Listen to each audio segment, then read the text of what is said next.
What's up, Miss Lady T, Chris Terry. Shout out to the Dream Team. We finna get this show on the road.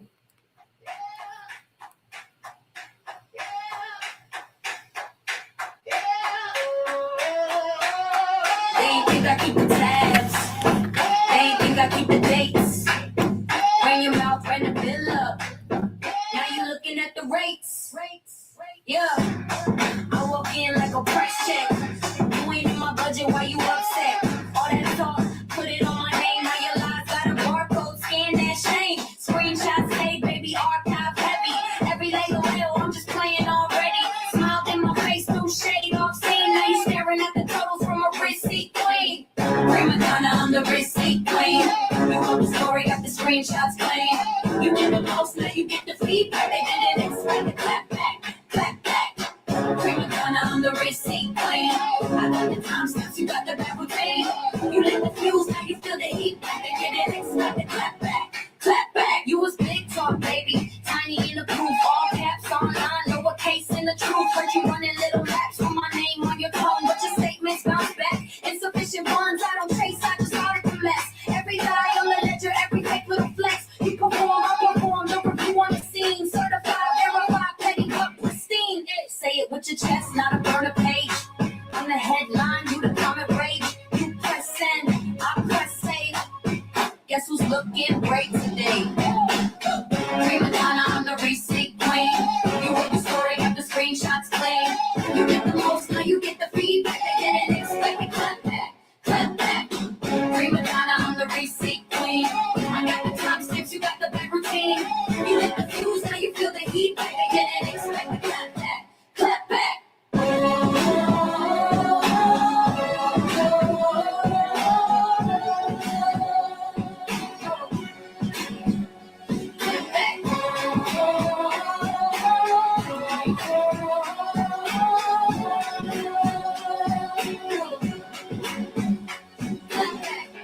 Thought I stay quiet.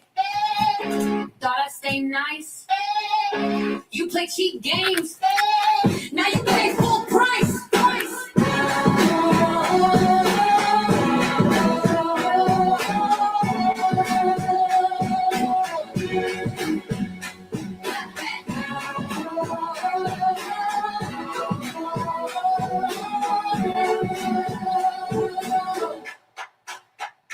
Clap back.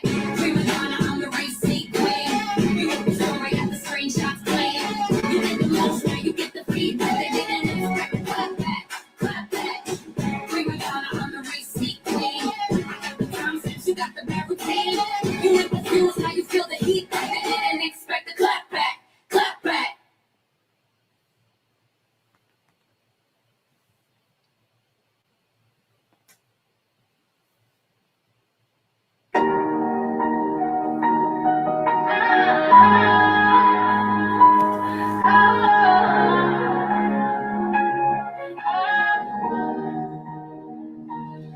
They wrote headlines like they holy scripture. Cracked up the frame till it fit the picture. Pulled that curtain, told us what to see. But we were in the crowd, we remembered every scene. They spin stories till the spin get dizzy. Call it justice when the math forget fit. Try to paint them as a ghost, as a sin. But the songs cut deep, they lived in our skin. Yeah, they changed faith in a courtroom file. Can't kill truth with a crooked smile. We were there, we were more than a few. We ain't moved when they told us to. The king of R&B will return. Sing it loud, let the whole world learn. All the scandal, all the lies they threw. We remember what we know it's true. They try to take us crown, make us fall. But the fans stay fire in the cold. We were not gonna stand tall for the dome. Cause we on the right side of history. Yeah. They want us fractured, blind and distracted. Argue in the comments, never see the tactics. Edit up clips till the cut look clean. Then be fear like a broken machine. But I seen her in the man's two eyes. I seen grace in the stage goodbye. Saw the flaws and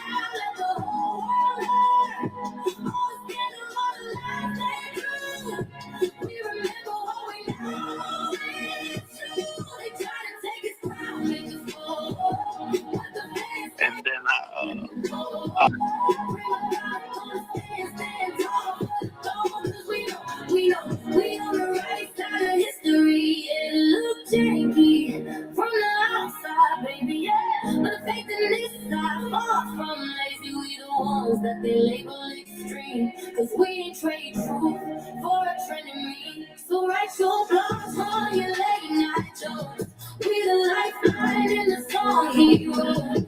Every stream is a seed we sow. If you know, then you know. If you know, then you know.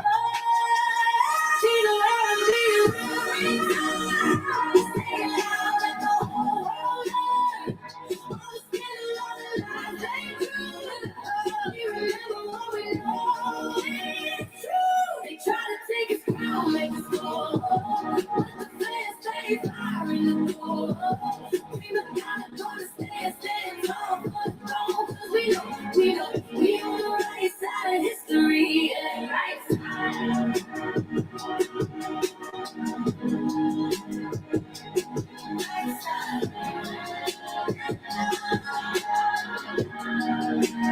Shout out to everybody in the chat. Dana J, what's up? I see you. Everybody else in the chat, Miss Lady T, Chris, Lawrence, everybody that's gonna catch the replay. Poe Papa, I think that's what it is.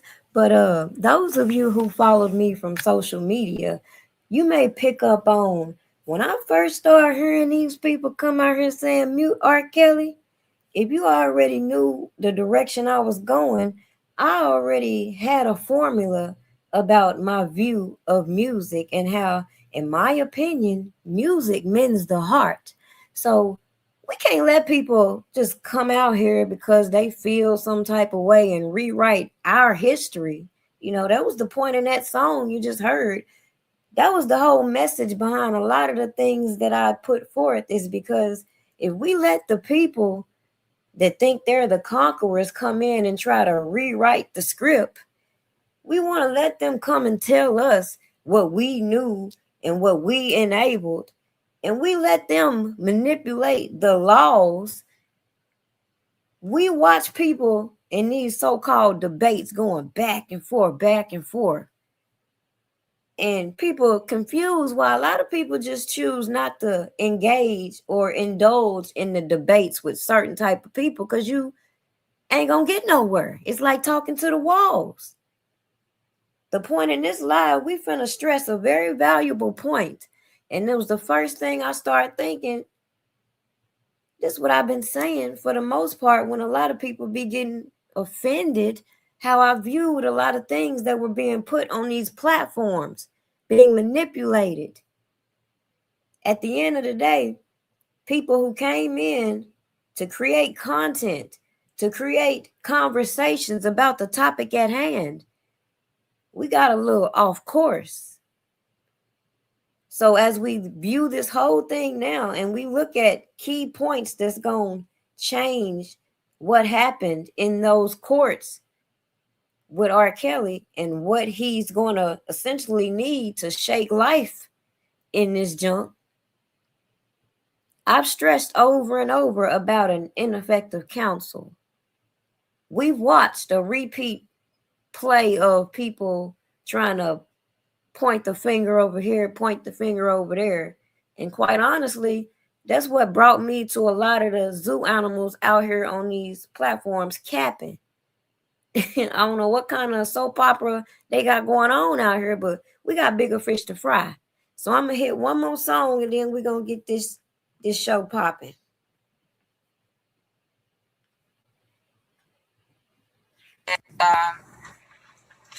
Tantalizing moments with V is that versus some of the other girls, the amount of time V stayed in the relationship she had.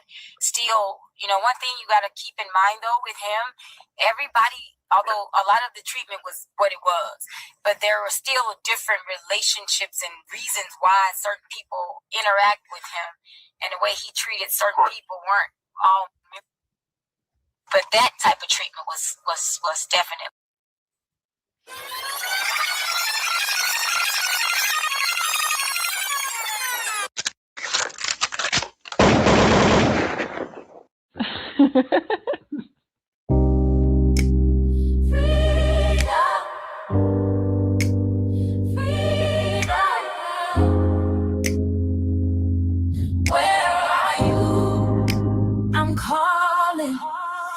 They love the pen when it rolled for them. Now they act brand new. Say they never sang along. Play those checks while they play the man. Turn the volume up. Now they claim they moved on. They ate from the pain, then they washed their hands. Try to bury the name in the same rich sand. But the songs still live in the hearts that know. You can shame our love, but you can't say where it goes. Don't count the king out. We still believe. Prima donna gon' speak it loud on every beat. You can point, you can blame, try to drown us in doubt, but you can't touch the hope that we're talking about. Make it make sense when they're selling what they scream against. You can't change my mind. Can't cancel my truth. Freedom. Freedom. Where are you? They said hush up, girl, don't say his name. Like they didn't build mansions on his fame. Took the flowers back, left the thorn in place. Now they throwing stones, trying to hide their face. But I won't fold just to fit their script. I won't trade my voice for their politics. You can watch me stand when they want me gone, cause a real fan love never turns on and on. Don't count the key out.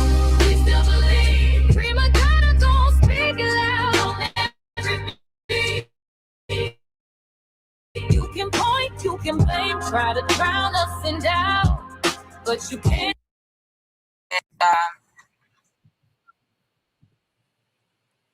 Again, shout out to everybody in the chat. Dancers, Wendy, J-Rock, I seen you fall up in here. I seen you.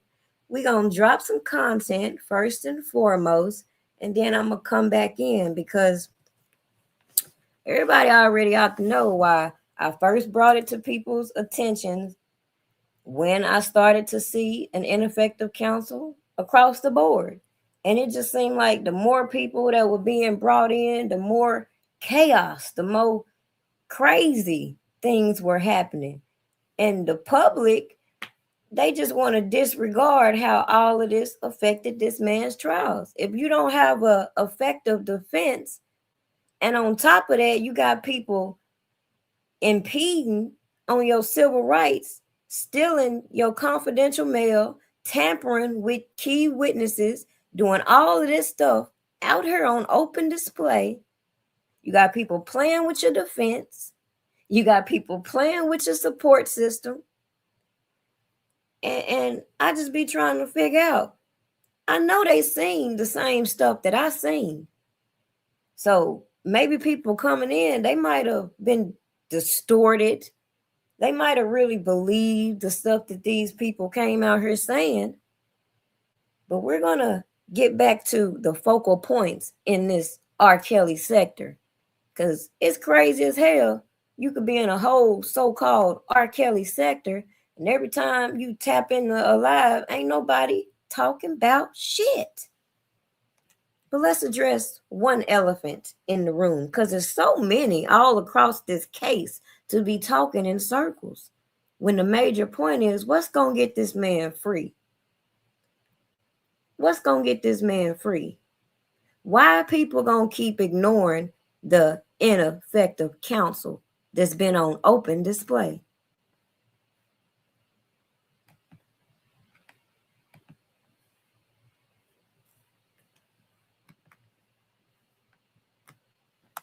Hold on, let me share my screen.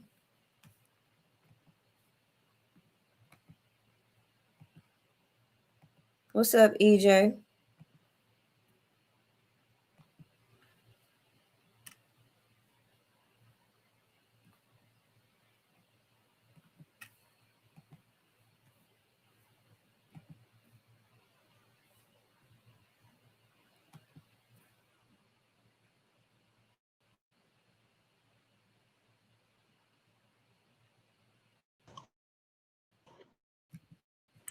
And this And this is another thing. I just find it strange that on YouTube, I gotta cut out R. Kelly's music or certain R. Kelly's music, but you can look around this platform and you can see people who were releasing so much unreleased music around here and other things that weren't properly registered, you know. Meanwhile, you go on other platforms and they don't block R. Kelly music. Why is it specific with YouTube?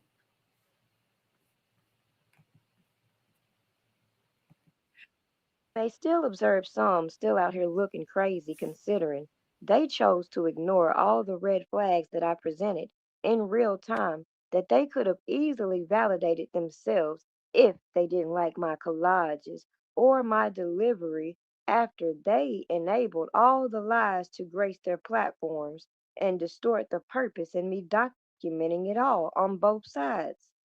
Who'd be foolish enough to go against the defense as a supporter because you had some all in the mix acting ignorant, acting like they had all the information of free R. Kelly. And if you didn't do the same things that they did, you weren't a supporters. Well, according to them, a certain individuals told no lies. But you want to bet on that? Because the lies travel a whole lot faster than the truth, as we know. Yet you'd be foolish to ignore that in documenting it all, it can come back to fulfill the purpose that it was meant to do and not spew all of the rhetoric that these individuals wanted to use to discredit it. Greenberg said it. It's a lot of crazy surrounding R. Kelly. And whose job was it to protect the client? Was it bloggers or all of the gay? You didn't see them try and submit no bogus Vatican backed surety for the people who got implicated in their crimes, now did you? And being associated to R. Kelly. Yet coincidentally, people will skip around being real enough to say that they were wrong, taking shit personal, that I'm not a crash out like some, because those receipts tell a way more interesting story than their conspiracies and constant cat and mouse game shifting the blame tactics.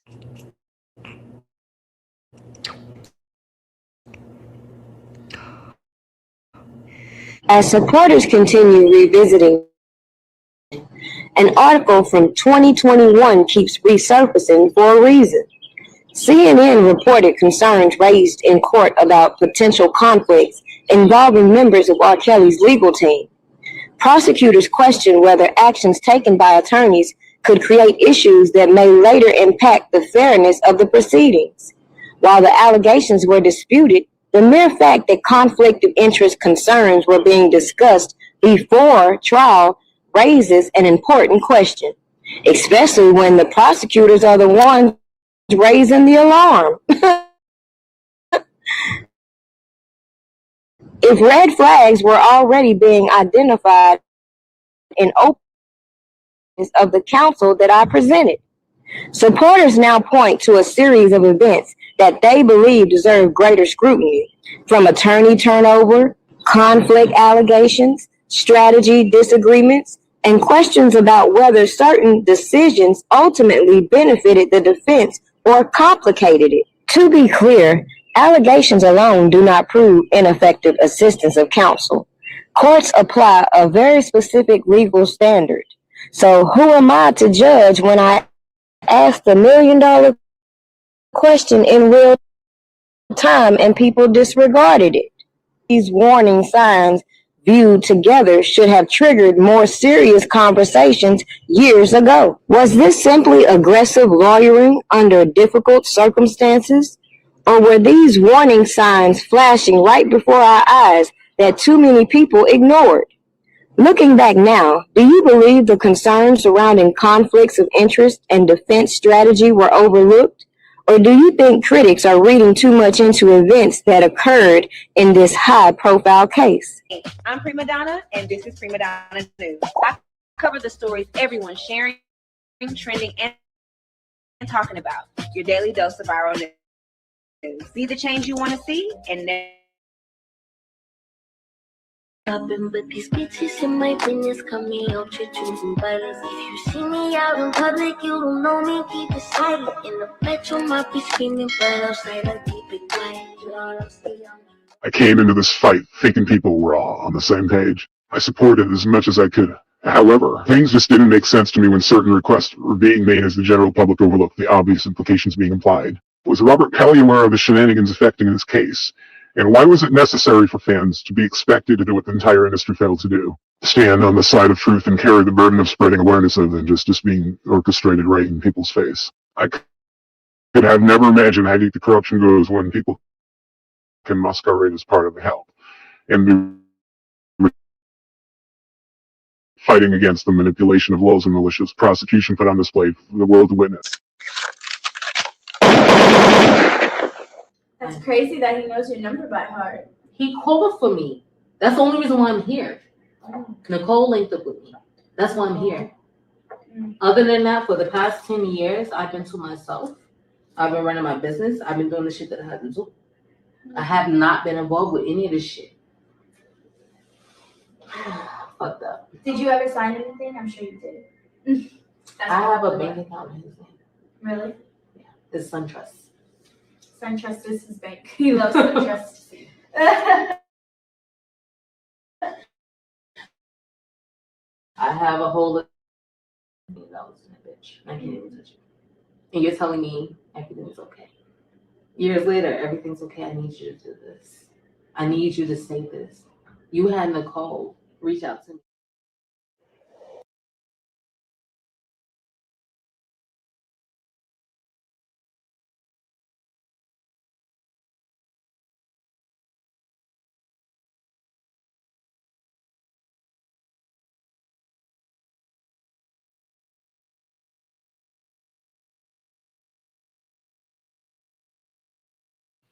Damn, I'm sitting here talking and I was on mute. Anywho, let me rewind. Yeah, that was Azriel and Latoya X. So, I ain't the smartest person in the world, but in real time, when we were witnessing all of this, witnessing the key witness being recorded, doing all this felonious shit, we bear through a Curcio hearing. I gave you my input on that when it came to the ineffective counsel. I hit on the fact that who am I to speculate on why R. Kelly chose to proceed with the counsel that he had? Who am I to overread and skip the parts that the government was essentially saying? And it says a lot when the government is in a Curcio hearing, pre-warning the peoples about a potential conflict that could distort the trial proceedings. Nobody wants to talk about that. Nobody wants to focus on that. Nobody wanted to keep the focus on the red flags being presented. Because I don't know what these people thought when it came to the documentation of what was going on compared to how they feel about it, but they got this shit twisted. Now in the courts, they over here asking R. Kelly, is he going to proceed with this attorney that was mentioned, as you heard, Nicole? We view what the jury and what they didn't see when it comes to these bad acts getting together, hashing out all these story times, even talking about this bank account. People want to skip by on these platforms how the feds were also saying that they believed R. Kelly's defense was being entangled in some funneling of some money. So it might shed another perspective as to why they would be more willing to take in some unsolicited information. But is it fair to automatically speculate that the government made these people do it? Because you're going to have to prove that the government made these people do it compared to these people just being opportunistic, trying to figure out how to get themselves out some shit. Anywho.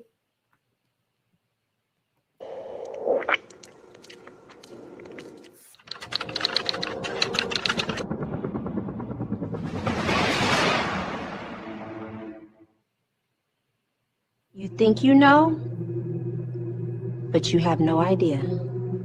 This is Surviving Lies. So glad you said that because I wasn't the leader. I was asked to do that shit. Yo, so where the fuck y'all gonna get this? Hold on, y'all want me to open up an account? What the fuck I'm gonna open up what the fuck are you talking about? Oh, but wait a minute, because in real time, when I'm just putting it on display and allowing the people involved to come out here and figure out if they're going to speak on that or not, because just imagine my perspective as the blogger getting this type of information and seeing these people expecting people to do all this shit, as they say, on behalf of R. Kelly, and it don't make no damn sense at all. None. Absolutely none. And then when it comes time to getting things authorized, then people go ghost. They'll come bring you some shit. Oh, we need to do this on R. Kelly behalf. And then next thing you know, gone. Everybody want to rebrand now. Let me get the fuck up out of here.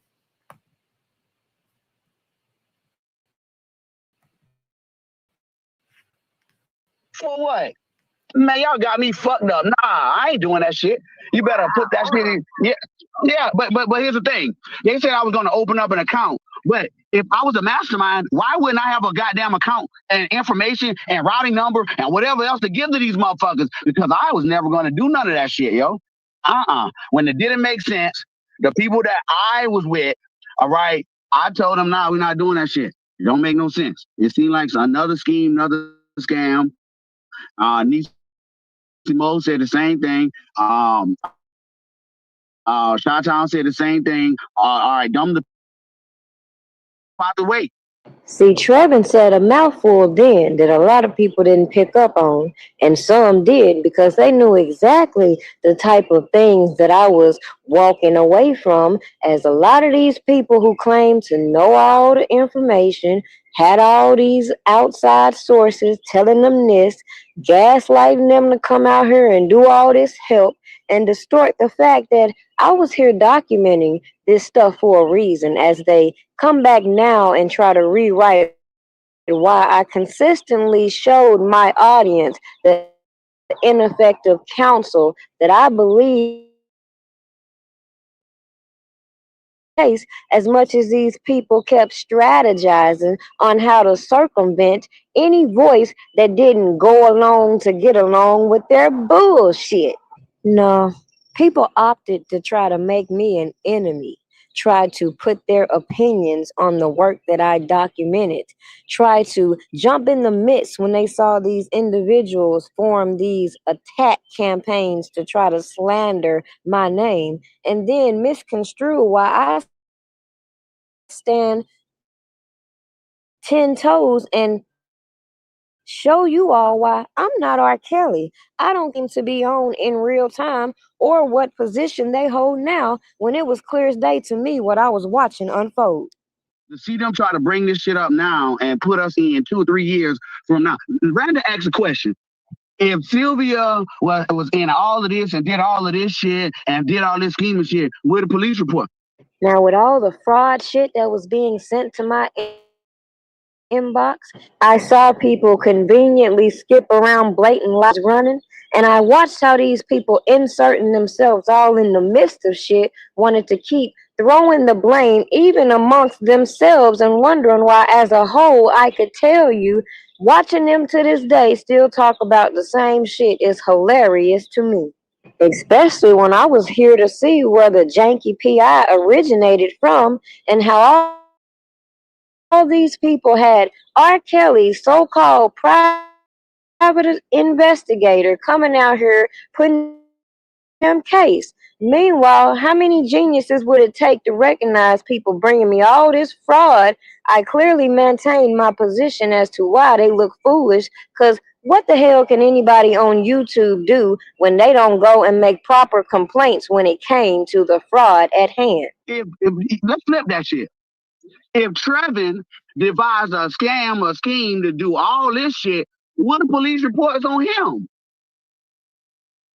Now, it's mighty funny that when I first started to drop these receipts based on the fraudulent type of information that I was being sent, of these reactions and people giving their opinion while ignoring all of the bullshit that led me to side eye some of these so-called people that wanted to give me misinformation, wanted me to come out here and run with this misinformation, and then wonder why I flip the script when it comes to all of these people who deliberately linked up with other individuals, whether it was virtually or in person, and then went overboard in trying to discredit the next, but never looking at themselves when they did all the talking.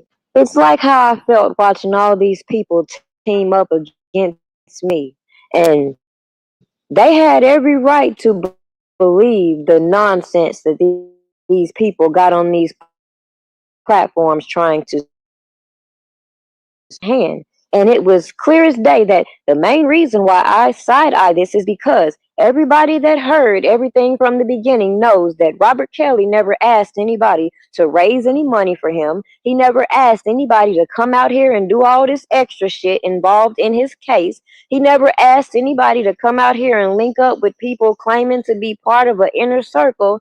And most definitely, he didn't expect for people who claim to be supporting him to be all in the midst of his case, showing nipple pictures and shit to federal witnesses, being moderators for federal witnesses, and then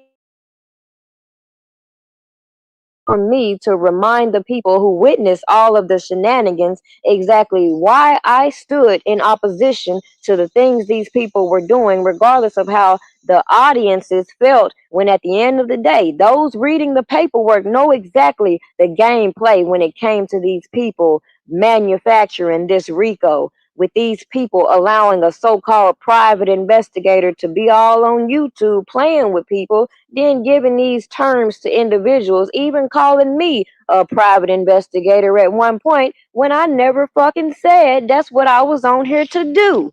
All I did was document what led me to stand people doing the most. And the fact that it's funny that even though they want to portray my receipts or collages as fake or copy and paste because they want to discredit the things that I actually captured and the moving pieces around this whole case.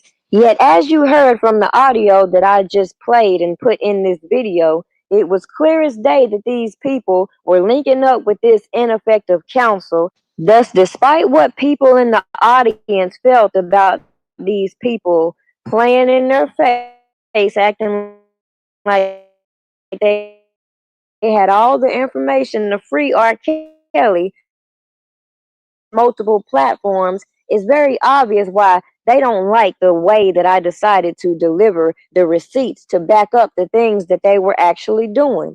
Just like the audio you heard, this man clearly tells you about this money and the so-called account they were trying to get started. Never mind the fact that the feds were out here trying to allege that Robert Kelly was concealing money.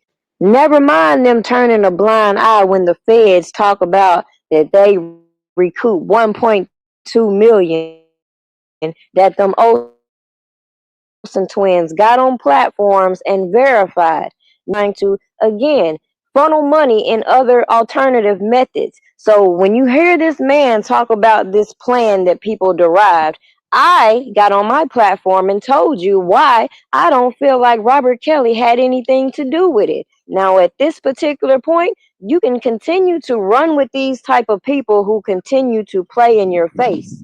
Or you can recognize why I continuously say things like 6 degrees of separation, considering, as I just mentioned, I don't believe Robert Kelly was aware of just how ineffective his counsel was. Therefore, when the moment aroused for him to say something about this while the trial was still going on, I believe that was the opportunity that was missed while all these people keep getting in their feelings because we rehash all the things that they overlooked, that they just want you to turn your eye to pray about and hope that they're just going to let Robert Kelly walk out that prison, even though they had all the information to free R. Kelly, and we're still pushing for the man to be vindicated. Somebody make this shit make sense. See, the best thing you can do if you don't understand something is to ask questions. But when you see these people see the information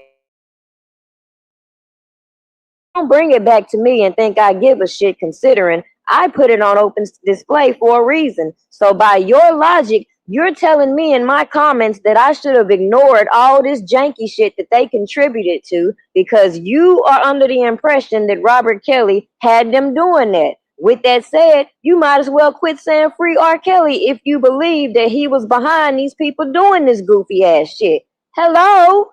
But hey, some of these people on these platforms demonstrate exactly why I say what I said when it came to people like Geronda Pace, and how I believe a lot of people were more comfortable dealing with so-called entourage members that had nothing to do with Robert Kelly just because they were doing groupie ass shit. And I stand on it. I displayed it on my channel considering you saw it in real time, and the fact that these people couldn't influence anything that I researched and read myself is the gag of it all.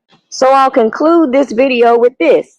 Even though you saw LaToya X coming out here talking about she had access to $4 million that she couldn't touch, you had all these super fans out here raising money at every chance they could, and when you see me put on display that I think this shit is janky, watching people come from my channel and try to attack me personally is your prerogative. But at the end of the day, just remember, I ain't the one in jail wrongfully convicted of some bullshit. Drop your thoughts below. Were the red flags there all along? If you could revisit one decision made by R. Kelly's legal team before a trial, what would it be and why?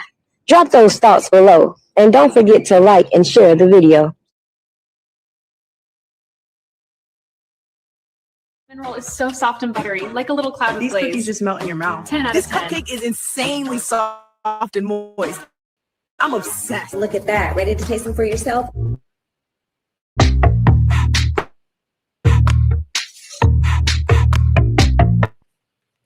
So what's the point in this video? Because I was just thinking about some things, and as far as what I'm watching Bo do in the Chicago case, a lot of people are comfortable thinking that, okay, the last motion he put in, it might be sufficient. The way I looked at it, again, it could have been supplemented. It could have been more informative as far as certain things, but maybe I don't know. Like I said, that's neither here nor there. The major emphasis that I brought a long time ago, in which people were acting like I was attacking Bo Brentley, was the conflict of interest.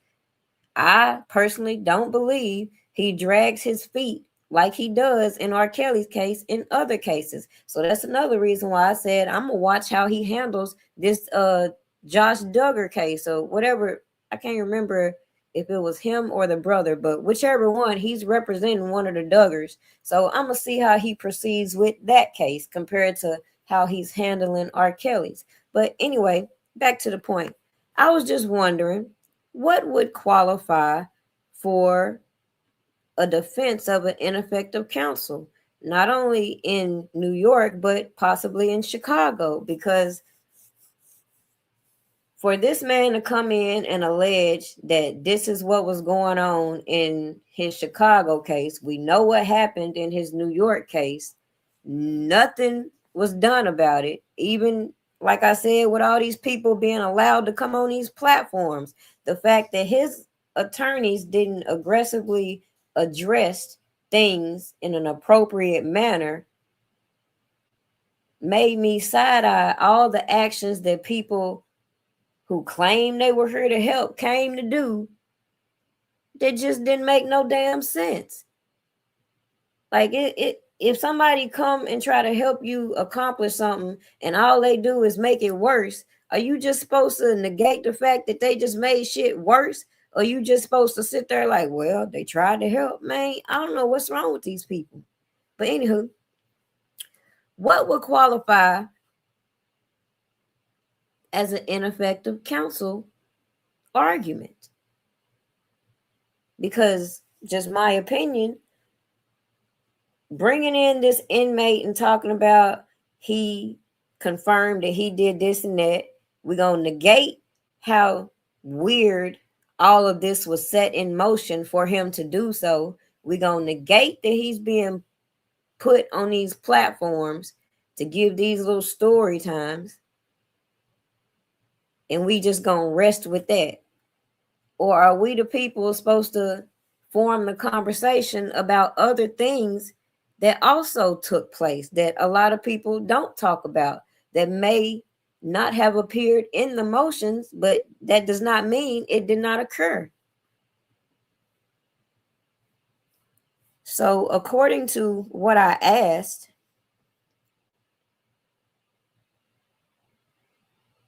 you can go and look up this case, Strickland versus Washington, when it comes to an ineffective counsel argument.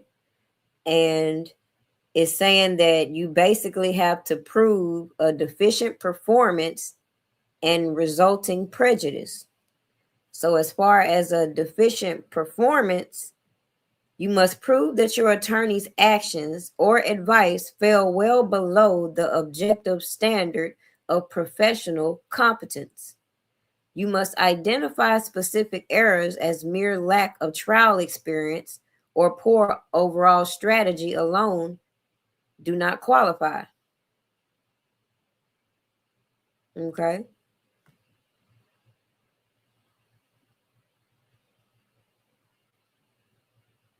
So essentially,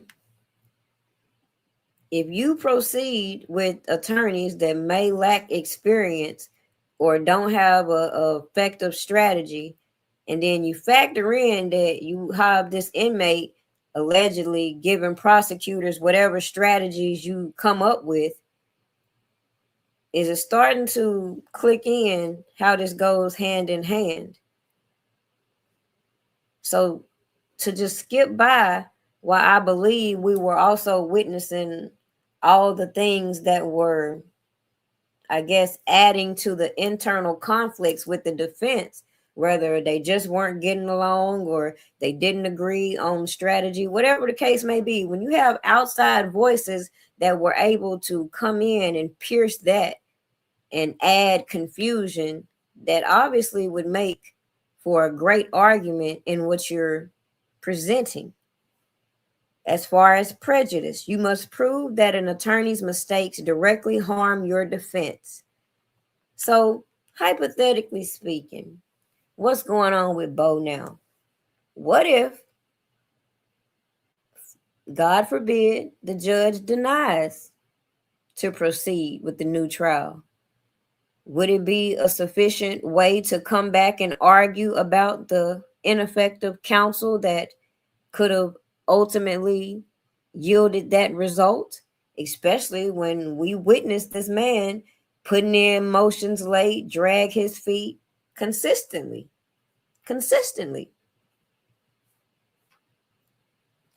What generally qualifies as ineffective counsel? While every case is unique, courts generally find the following actions to cross the line of professional incompetence: failure to investigate, not interviewing key alibi witnesses, or failing to uncover obvious exculpatory evidence. So let's hypothetically go back to this inmate, and let's just say that it wasn't properly investigated. Then what?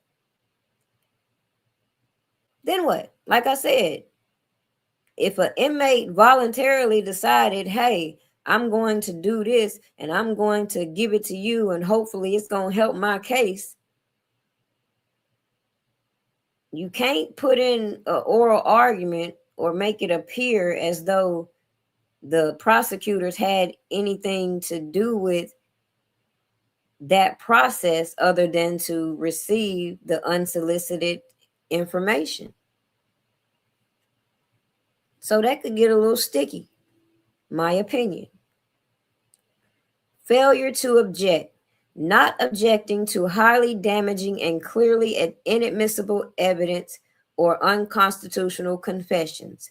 Now, my opinion, there were people that went to that Chicago trial that could have put the focus on what was being objected to during that trial, because I objected to a lot of shit that should have been thrown out before it made it to trial, but we didn't see a lot of defense on that aspect, so I could only speculate what happened in court.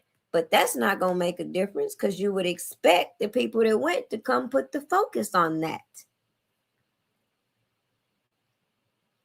Plea bargaining errors. Failing to communicate a formal plea offer from the prosecution. At one point in time, they were saying that there was an offer for a plea agreement. Then they came back and said there wasn't. So who would know? Because according to the attorneys, R. Kelly was listening to a bunch of dummies. But people on the internet get mad when I say that when it came from the defense. The fuck?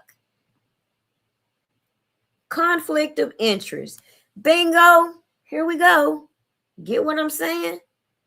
Hypothetically, because we can't just sit over here and just be in la la land and act like, okay, we could pray that Bo's motion was strong enough to get this man a new trial.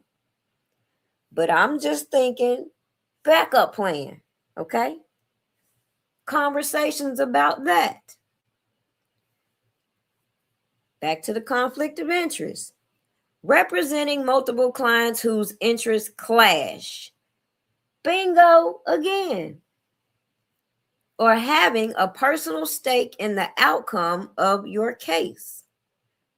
So,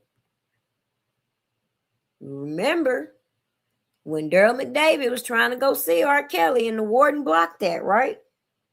Now, if the warden felt like it was a conflict or wasn't in R. Kelly's best interest,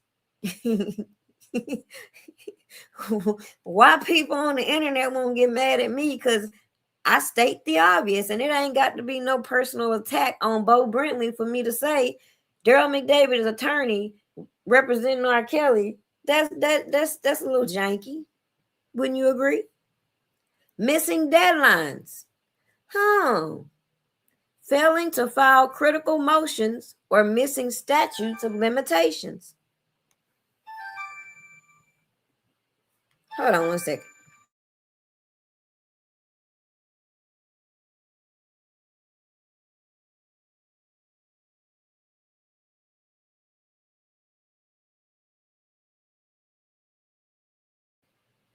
Okay, so we got two backups: conflict of interest, missing deadlines. Now, rare exceptions where prejudice is presumed. In extreme cases, United States versus Chronic, the court will presume prejudice without you needing to prove the outcome would have been different. These rare scenarios include denial of counsel.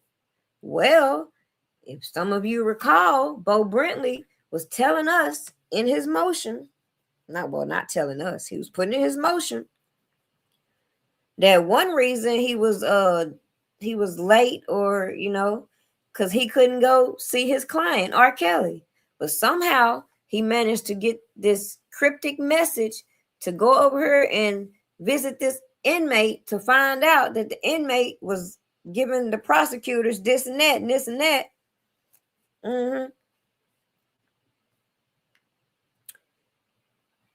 Yep. So when we saw certain cases cited in Bo's motion, I think that would qualify if proven that this is what was going on. He was actually being blocked from seeing his client. That's a denial, right?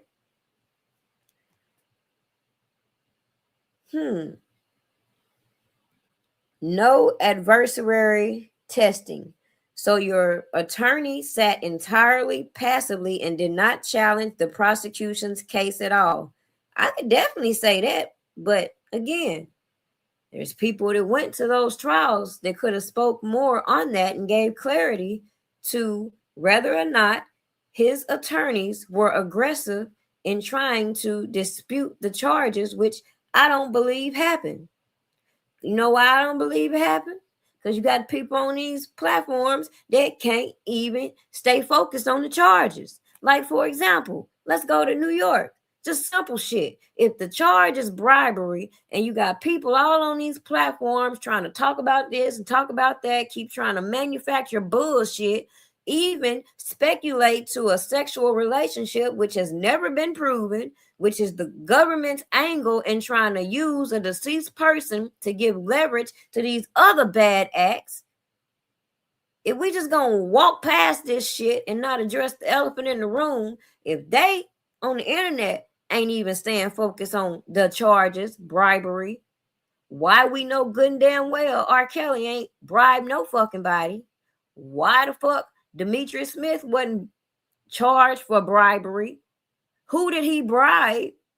Where's the proof that a bribery occurred? If common sense shit. Can't do that on these platforms because they want to talk about, well, he married Aaliyah. It's supposed to be a baby that ain't nobody ever heard about until these people came with this new bullshit. Oh, I seen R. Kelly and Aaliyah having sex in the back of the tour bus. All this goofy shit. Then they want to use the key witness in the case, tamper with her throughout all this shit, allow all of these breaches within his case, let them pass information to her to taint her testimony, have her come on these platforms talking about her she might cooperate it depending on how the fans do this and that. What does her testimony have to do with the fans if she's a alleged victim who was put in these indictments before going in there saying, yes, I want to cooperate with you guys? And instead of people wanting to talk about even that, how these people put all these individuals in these indictments not knowing whether they was going to cooperate or not. And then you have the information coming out that with specific ones, they was threatening to lock the fuck up if they didn't cooperate. So let me get this the fuck straight. I'm a victim. And let's say I might change my mind and say I don't even want to testify no more. You gonna tell me you gonna lock my motherfucking ass up? And these people on the internet want to look at me telling me I'm victim shaming because I'm saying this shit goofy and dumb as hell. I can't even understand the logic that they have. Another thing, forced incompetence. What's up, Alicia, Justin? How y'all doing? Forced incompetence. The lawyer was forced to perform under circumstances that made competent representation impossible. I could say that, especially when you had people kept bucking with the damn defense. Got him over here letting this one go. The power of attorney let this one go. All this shit happened to occur.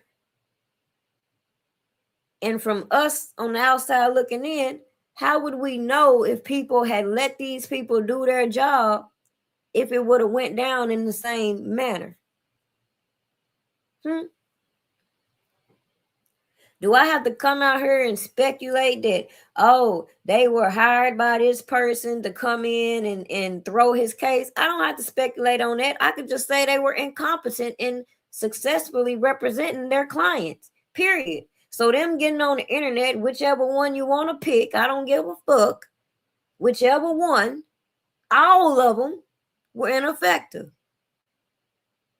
I ain't finna sit here and keep talking in circles around their ass, talking about some old stupid ass shit. Either A, if didn't nobody go report all the fraud ass shit that was going on and didn't nothing happen from it, fuck it. Fuck that shit. we're focused on all the shit that we sat here and watched these people engaging in when it didn't take all that shit to talk about the fucking charges. And when you allow, even like I said, them to bring in a deceased person, build on them stories, go in there and build on this case about, yeah, this establishes a history of misconduct. No, the fuck it ain't. So we just gonna keep picking isolated events. So let me get this, just wrap your head around this. You could be sitting out here minding your fucking business.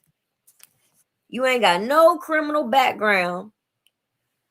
And people can facilitate this notion that if this happened, this happened, this happened over a period of this time, we can pick the ones that we want to shape and mold as a enterprise. And ain't nobody gonna challenge that shit. That ain't a topic that's worth a real debate compared to what this person said, what that person said. Ooh, I'ma react to this. Ooh, I'ma react to this bullshit. All that shit is stupid as hell to me.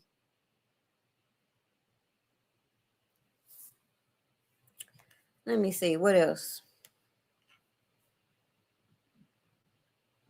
But yeah, that was just the gist of what I wanted to bring today. I don't have to be on here long to stress my point. And when I build this content, I have a vision on what I see playing out.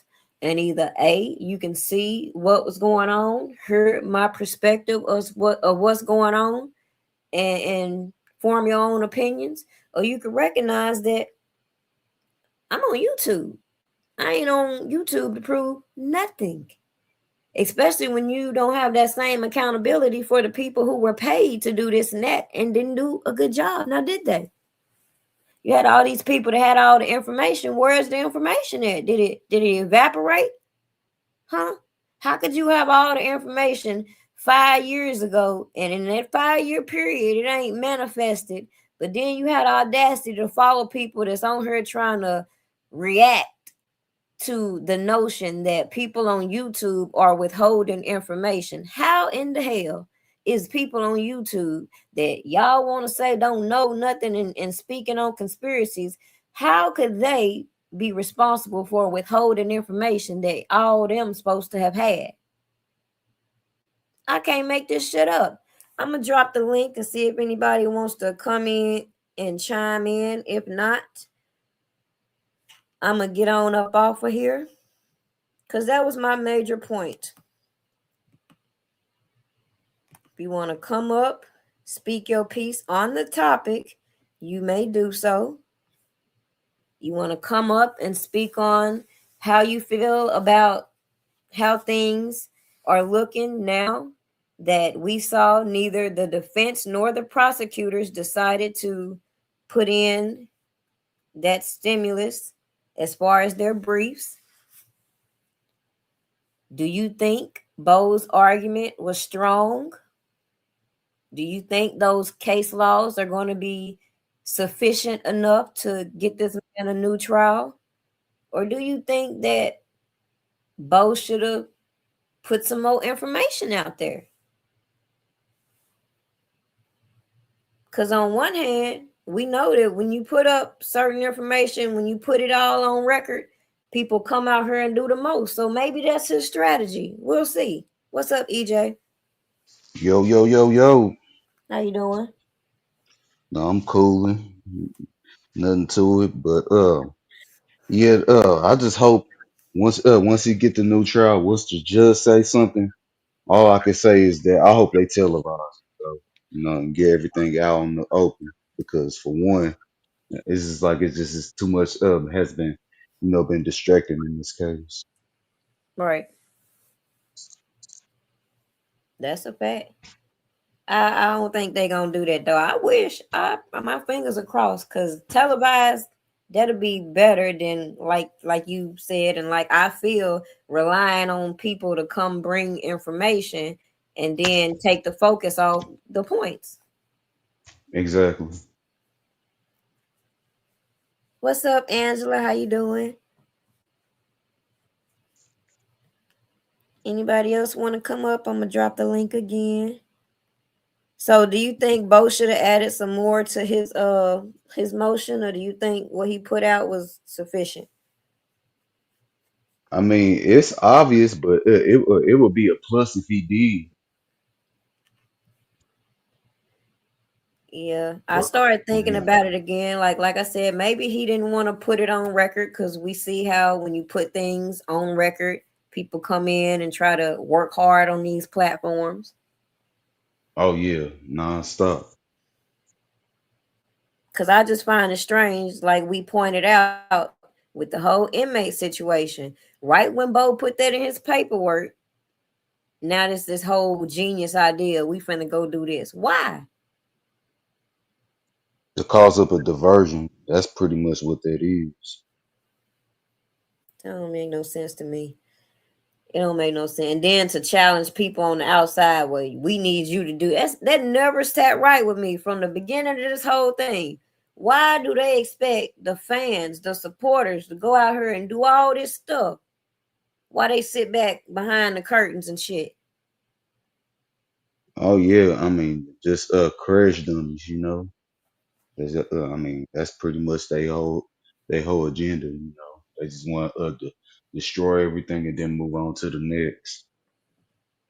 That's what's funny.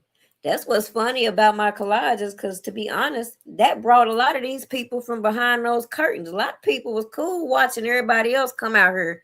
Nah, bring your ass on the fuck up out of here, because y'all got me messed up. It's almost as if that mask comes off. Right.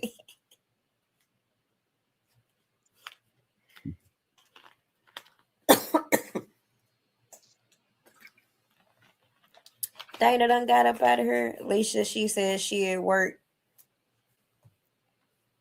Nobody else got anything else to say? Y'all be wondering why people don't do panels and stuff no more, cause y'all like y'all scared to talk. What's going on, peoples? Hell, I even tried that stuff, and I'm not even a content creator or a person that likes to be on live. And I only been live like at least 3, 4 times already.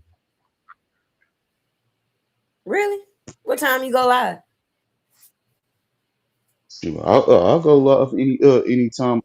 I mean anytime though, because I just be out and about. I just be talking about whatever.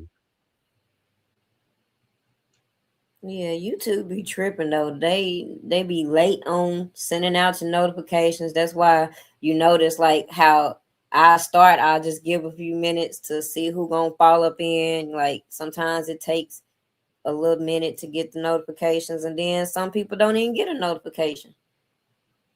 Right? Yeah, I've been getting that too.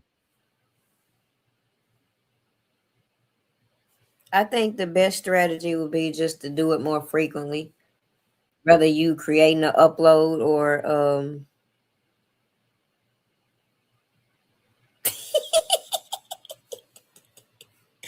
whether you creating an upload or going live. What's up? Oh my goodness.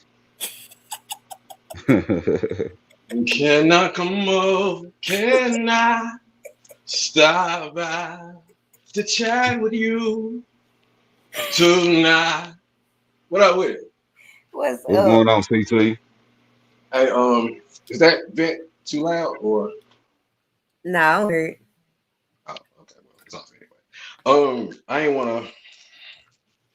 I wanted to jump up and say, you said something that made me like think like that would be like super dope. Let's say Kels get a new trial, right? Mm-hmm. Mm, Could his lawyer, um, Bo Brinley, Mm-hmm. I don't want to mess nobody's name up. This Bo Brinley, right? yeah. Yeah. Okay. I don't even know how you spell Bo, like B-O or B-E. It don't matter. Listen, if he if he gets a new trial, can his lawyer request for them to also have it filmed live, like cameras in the courtroom? That's what I want to know. Yeah. That would be dope.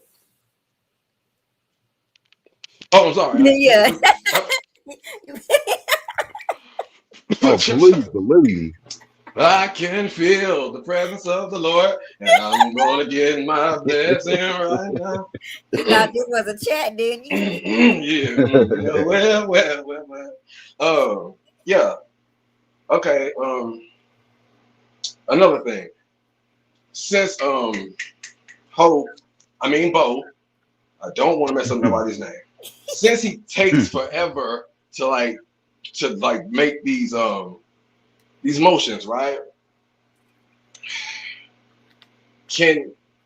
Is there any kind of way, like, when you're going through situations like this, let's say he owns some fake, low down, dirty shit, like just trying to, because I won't accuse nobody of doing nothing, but what if let's just say hypothetically, he like that salad dressing lady, he like that super fan nigga, he like that scamming old church with a friend with a bottle of liquor ass bitch is who else? He got a lot of motherfuckers in the dark there, but listen. I'm losing my train of thought. Is there any way, like, if he was on some bullshit, the lawyer, I mean, could Kells like get rid of him if he had a new trial accepted? That's what I heard. I heard something's in I the hope making. so. I heard something's in the. I ain't gonna. I'm gonna just sit back and wait because something Okay. gonna have to shake around here. It ain't. For It sure. ain't gonna be Bo. I'm tell you that right now. It's not gonna be Bo. It definitely ain't gonna be Hope. I mean, Bo. God. He fucked up the bag. Listen. I don't know what they told him made him come out here like, yeah, I got this, and I don't know what happened. So, Anton and Bonjean be back in the case. Man. That's what I was thinking. Shout out to Jennifer Bonjean. Shout out to Doug Anton, the real ones who wasn't on no bullshit. You know what I'm saying? Was really trying. Man. Woo! When you need them, What you think? What you think, J Rock? You think that What you think? Well, first off, before I say anything else, I'm gonna shout out everybody on the panel: Prima, EJ, the RK fan, but not the super fan. What's up, J Rock? What's going on with y'all? Well, first off, I do believe that he could have put a little bit more in that motion, but then at the same time, I understand you don't want to put too much out and almost kind of tip your hand as to how you're gonna come. Right. Excuse me. I'm in the interrupt. Excuse me. But fuck all that. My nigga been in jail for too long, and it's taking too motherfucking long. I don't want to hear that. Not today. Excuse me. I'm sorry. I ain't mean to interrupt. Go ahead. I get what you're saying. I get what you're saying. And I completely agree with you. Only thing is, you got so many infiltrators running around this mug. You don't know who to trust at this point. I'm still looking at Pause. You hit it. You hit the hammer on the nail on the coffin with the talk your shit. Go ahead. Yeah, because I'm still looking at Greenberg side eye because of that damn Daryl Baby Powder Johnson. Because that dude come out here and said that he's supposed to be a fixer in regards to R. Kelly's situation. But if you was any real PR, you would have known a long time ago how to actually go into the history of this man's, not only his cases, but also the situations and all his and everything music related, and you would have been able to put the pieces together and see the bullshit for what it really was. Oh, park it right there. How do you come in as the crisis manager and get the man another uncharged fucking act? No, nobody want to talk about that shit. Nobody want to talk about this shit. How he allegedly tried to bribe an official, similar charge to Demetrius Smith. Yeah, and then it goes right back to the point you just mentioned. Who was it that Demetrius Smith bribed in the first place, if there was a bribery at all? Right. See, when I pointed that out then, instead of anybody with some common sense coming out and saying, well, this is why this is not true or nothing like that to the matter, we just saw them keep on trying to manufacture more bullshit to hold R. Kelly accountable for what they claim is an enterprise, but not charge an enterprise. It just never made no sense. Mm-hmm. You're right. Never made any sense. And you know what? I'm gonna bring up something to you right quick. Remember last week when you were live? I couldn't jump on at that point. At the time you were live, I was actually having a conversation with somebody on Facebook via this whole thing about R. Kelly's situation. Now, I was on one of those chats when they was talking about supposedly that I think it was, I don't know if it was Tyrese or Kerry Hilson, Teddy Riley, one of them. It was talking about I that they were believe it was getting Kerry backlash Hilson. because they was that R. Kelly was one of their favorite artists to work with. I think it might have been Kerry Hilson. I think. No, that was Kerry. That was Kerry J. Rock. Yeah, that was Kerry. Yeah, that was Kerry Hilson. And I haven't heard no backlash at all. But they're putting this out as far as I guess somebody said in the comment like, well, they're trying to take the temperature on how people felt about R. Kelly. That's why they're putting this out. Absolutely. And I said, and I agree with that statement. And I said they've been pushing false narratives against this man for a long damn time, but you can't hide the truth forever. That's I'm telling you, that's why I structured my content the way I did, because I would see what the media would put out, I would see what other bloggers would put out, and I would flip what they're saying. So per se, if they saw a celebrity come out and say something about a bad experience they had, they gonna come out and push a narrative as though, yeah, everybody told me, like everybody ain't said that shit. Mm-hmm. Mm-hmm. That's true. But it got deeper. Somebody jumped on my comment and said that there were no false narratives against him. And I said, really? Want to bet? Right. And then the guy was like, educate me. I said, no, you the one said that there was no false narratives. You come out with the narrative that you said is true. Then we go from there. So then he brought up the fact talking about that there was multiple tapes with him with minors, via that the FBI had these tapes, and what was my explanation about it? Then I proceeded to break down Michael Avenatti's involvement. Mm-hmm. All of those tapes, that he had multiple tapes, and all the extortion charges he had from being involved with stealing from his paraplegic client, stealing $3 million from a black woman, defrauding a bank in Mississippi for between $5 to $10 million, and the big one, which he was trying to extort Nike for between $20 and $25 million. Absolutely. So I said, if Michael Avenatti was involved in all these extortion and all these trying to extort all these parties, what makes you think that he wasn't trying to extort R. Kelly too? Right. And I also brought up the fact about how Sam Adams already said in that radio interview that he had indisputable proof that those tapes were actually doctored. Yep. And you know what Michael Avenatti tried to do? You know what? Y'all remember, he came out and he posted them images. And one of them he tried to post, oh, see, there's a mole right here. Y'all recall that shit. Yeah. So when he started playing his hand and showing their strategy, again, why is it so hard to fathom if these people are claiming it's all these tapes? Why did they have to heavily rely on one key witness, which was Boss Baby? Why? Why wasn't the other people all on tape? Right. You got a story of all this happened. Why? What was your footage at?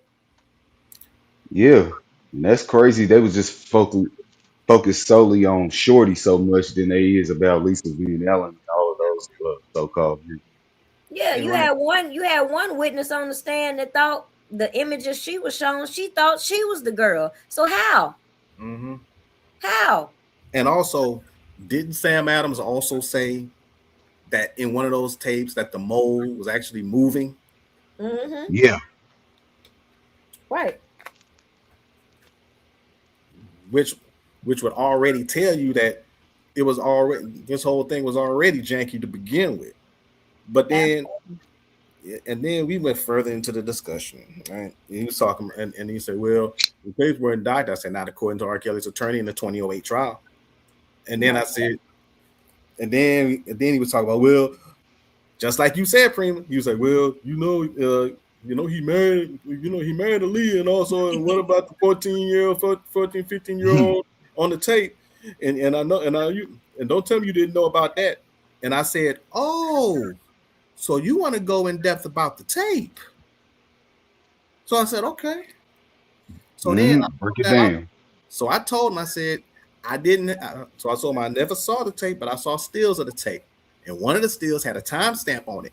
Mm-hmm. That timestamp said May 14th, I think, 1999. 1999. Right.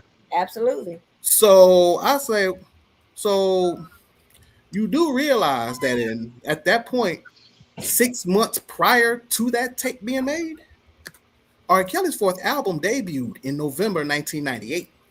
Mm-hmm. And at that point, R. Kelly had not one, not two, not three, but 4 videos released in that 6-month stretch.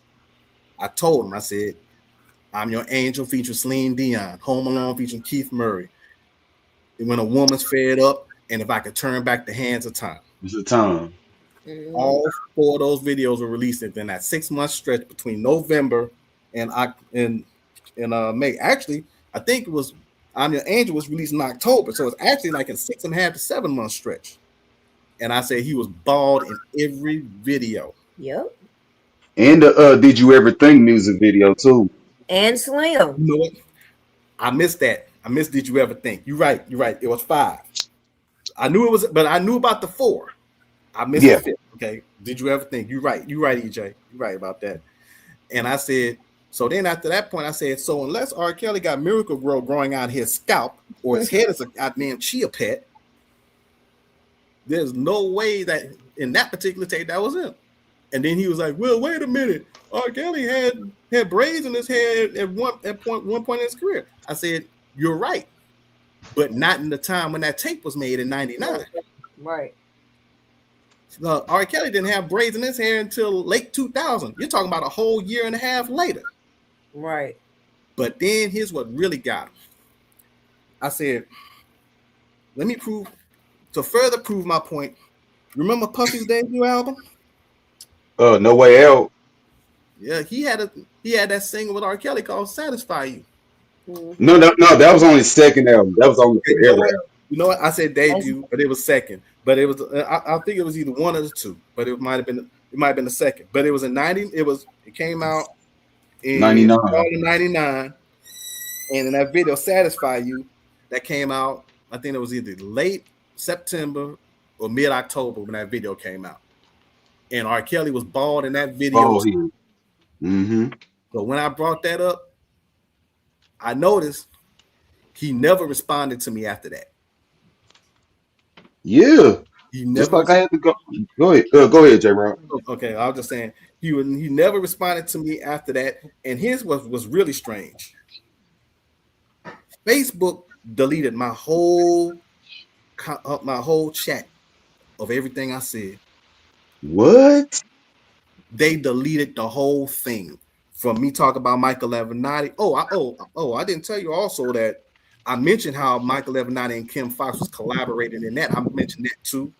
I told them about all the songs that was on there.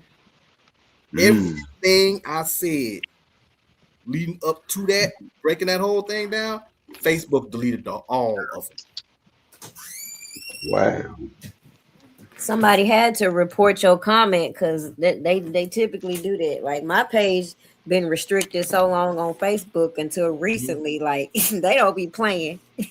Yeah, you're right. And then and my best friend was telling me, yeah, man, the Facebook police is real, man. They real. And I was like, but here's the part. Here's the part about it.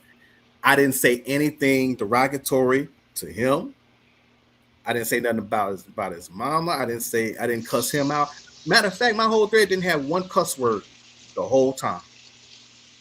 But they felt the need to delete everything else that I said, which told me I didn't even get a notification from Facebook or block or anything. But that whole thing, they removed all of it. Hey man, excuse me. The setup is real, man, and we just got to keep on doing what your last name is doing. Rocking for the truth, nothing but the truth, because we are the truth. And that's the truth. You did. Facts. Prima, I just want to say, you've proven enough.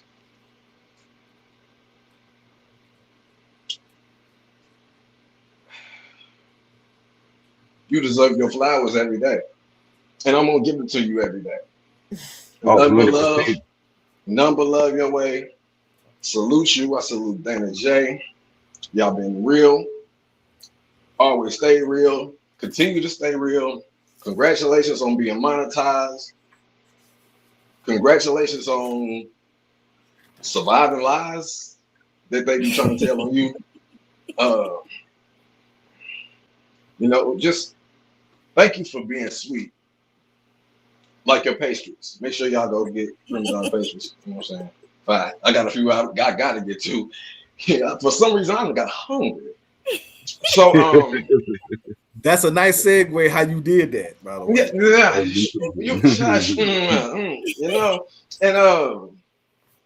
We just want you to succeed and continue to grow and blossom and bloom and shine and all of that shit.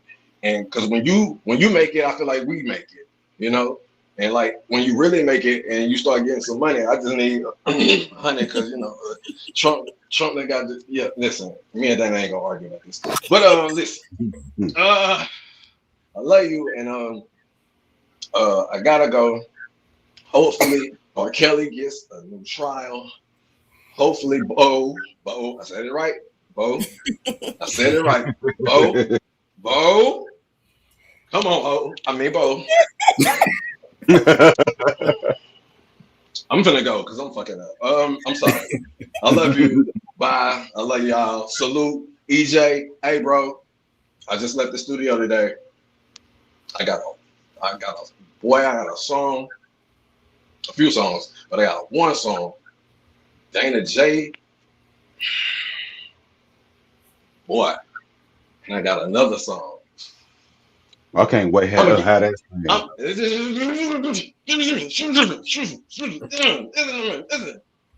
gotta go home with Prima Donna pastries, nigga. I got to get me a few. Listen, I'm gonna get you on the song. Real talk. I got you. Prima, That's I love you. I love you like too, no. I said I love you too. Salute, but I said I love Prima. Prima, I love you. I love you. You know I love you like a sister. I don't, my girl probably watching it. She don't play that. She'll shoot this off. Man, listen. They be acting like they gangbangers. Listen, listen, I'm finna go. She gonna roll up on you. Listen, I ain't got time to play. Listen. Turn the house into a happy home. Pray R. Kelly, come home. Salute. Thank you, bro. Salute, man. He's so crazy. But one thing I wanted to add when you was talking about the whole 1999 segment. Okay, again, back to the people that went to court. If you recall, it was reporters reporting on the fact that y'all recall Barry Hankerson's name was mentioned in that trial proceeding in which it was said, hey, things were going left for him. I think he was on his way out the door. He got mad and was allegedly trying to solicit people underage or whatever the case may be to come on in and infiltrate the same setup that I continuously put on display that we saw as far as this pattern that they were trying to manifest that I gave reasonable doubt to. You can't come out here and say this man used his whole career to recruit underage girls and then just hop around all of the moving pieces that contributed to these storylines. Yep. And also let us keep in mind that last statement you just said, that was courtesy of none other than Gerald Griggs. Mm-hmm. Oh, of course. Yep. So once he said that, I was like, okay, so you trying to tell me that R. Kelly is Milli Vanilli, right? Yeah. So he had no love for music his entire career. He just wanted to go ahead and run out here and just write songs and in regards to that's that gameplay. Now, That was the whole gameplay, in my opinion, to set the stage for what they wanted, a forfeiture of assets, to make it seem like he used his whole career to profit off of this, and that. But like I said, if he was trafficking, what did he benefit? Like, let's figure this out. Right.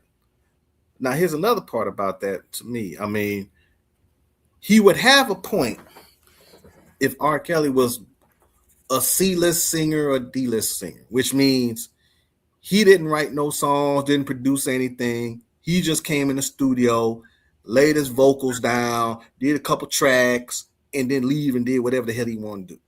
Right. He would actually have a point. At that point, I can get where he comes from. Right. But when this dude is writing, producing, composing, and arranging, not for him, but for others, how is he going to have the time to turn around and run the Rico of Enterprise? That's like that's like, let's say, and some people don't know this, he did write a song for Luther Vandross, by the way, you know, also too, which is also good, which is also a really nice song.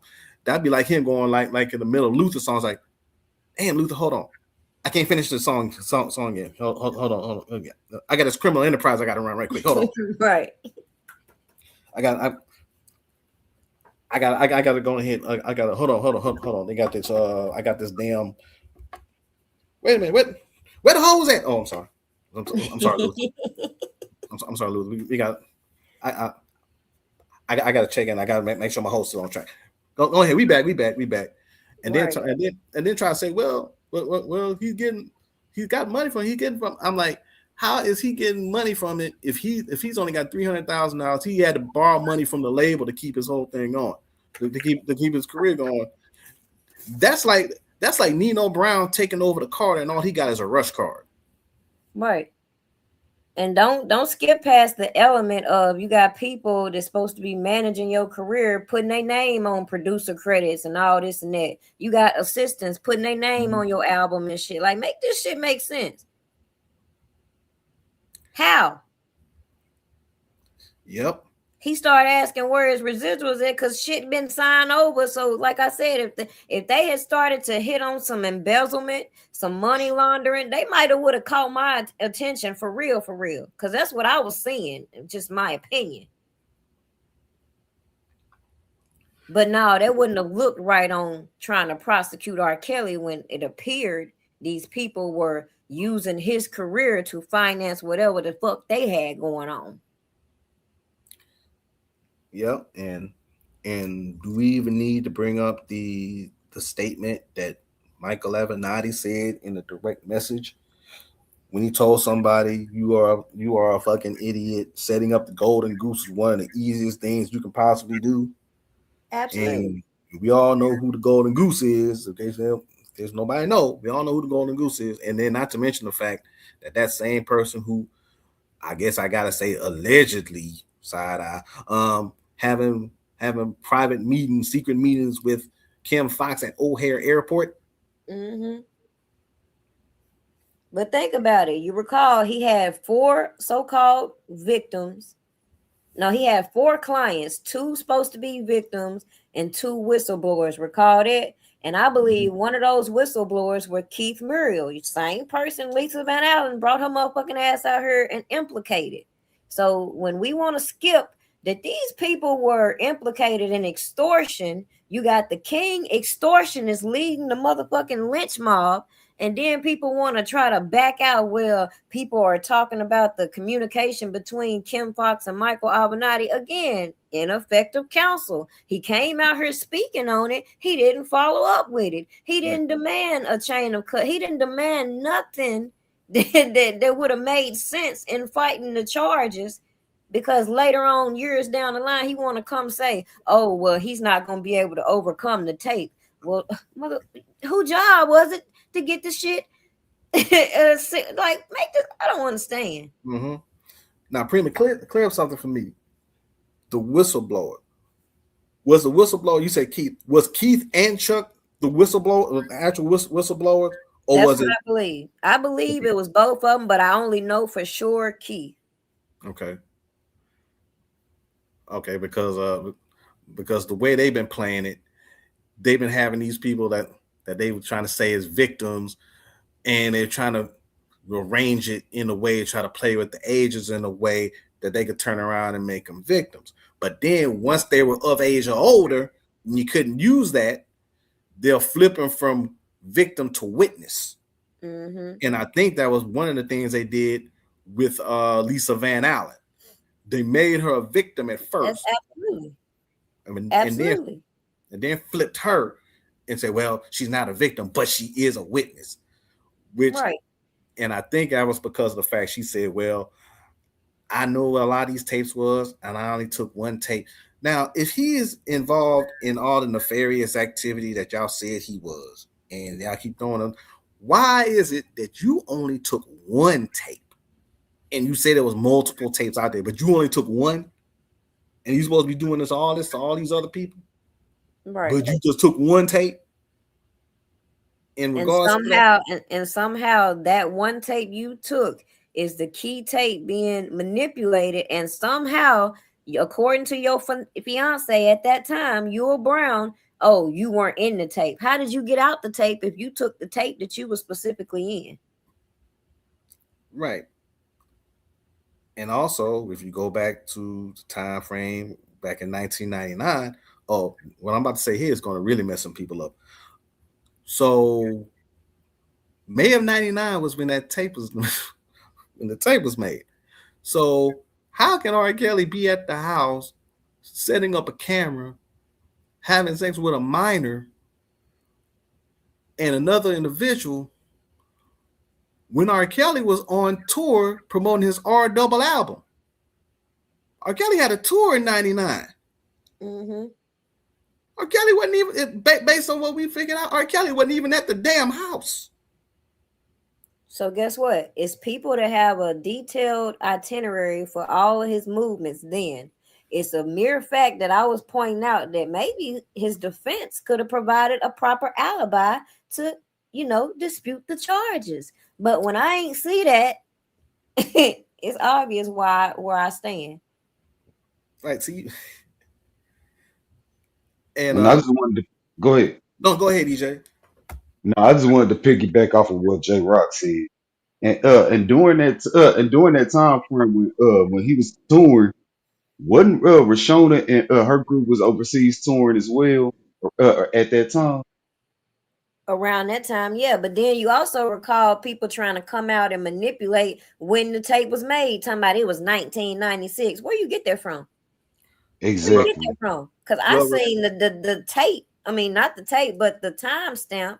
And going back again, do you think I'm gonna believe that people were told, "Hey, R. Kelly's on the tape with a minor," and then they got their ass up? Let me go get it. I'm finna go buy it. Yeah. Let me. What? Wait. What? Yep. And also, let us not forget, didn't the Fed say that the tape was made between 1998 and 2000? Correct. Mm-hmm.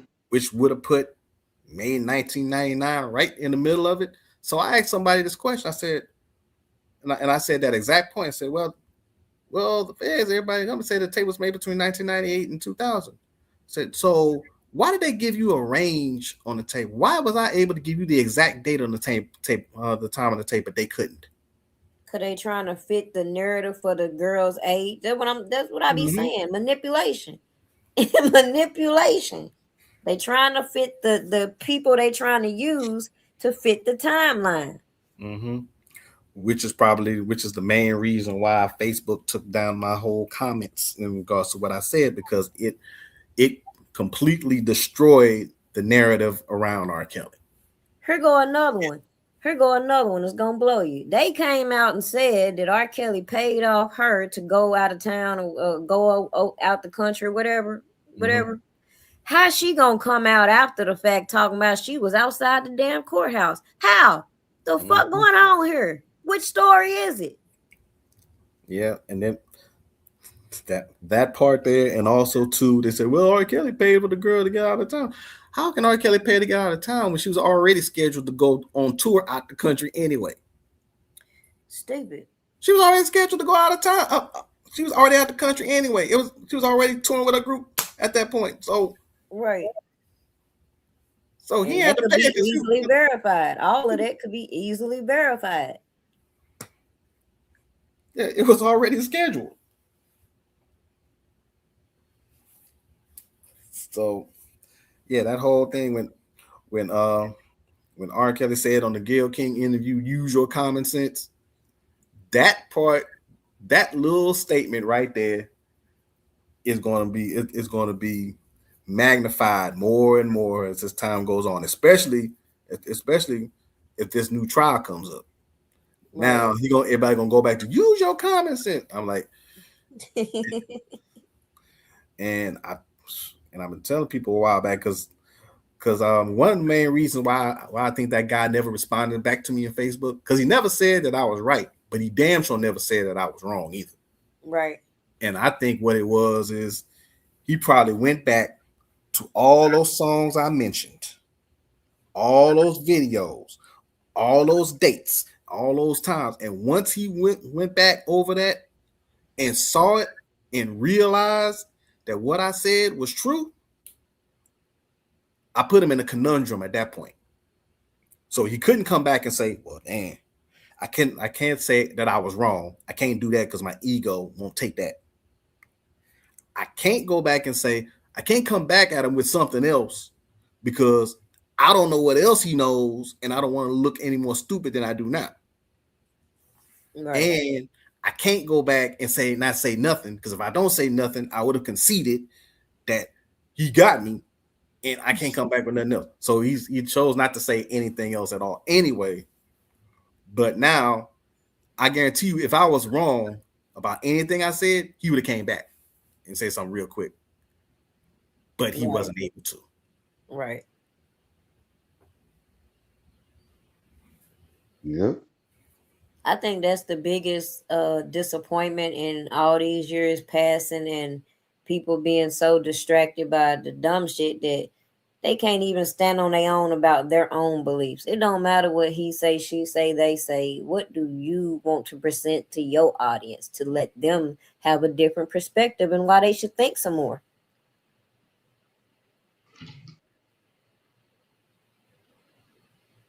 It shouldn't be nobody having to come out here and tell you this don't make no sense. Even with the images, you go type in R. Kelly sex tape.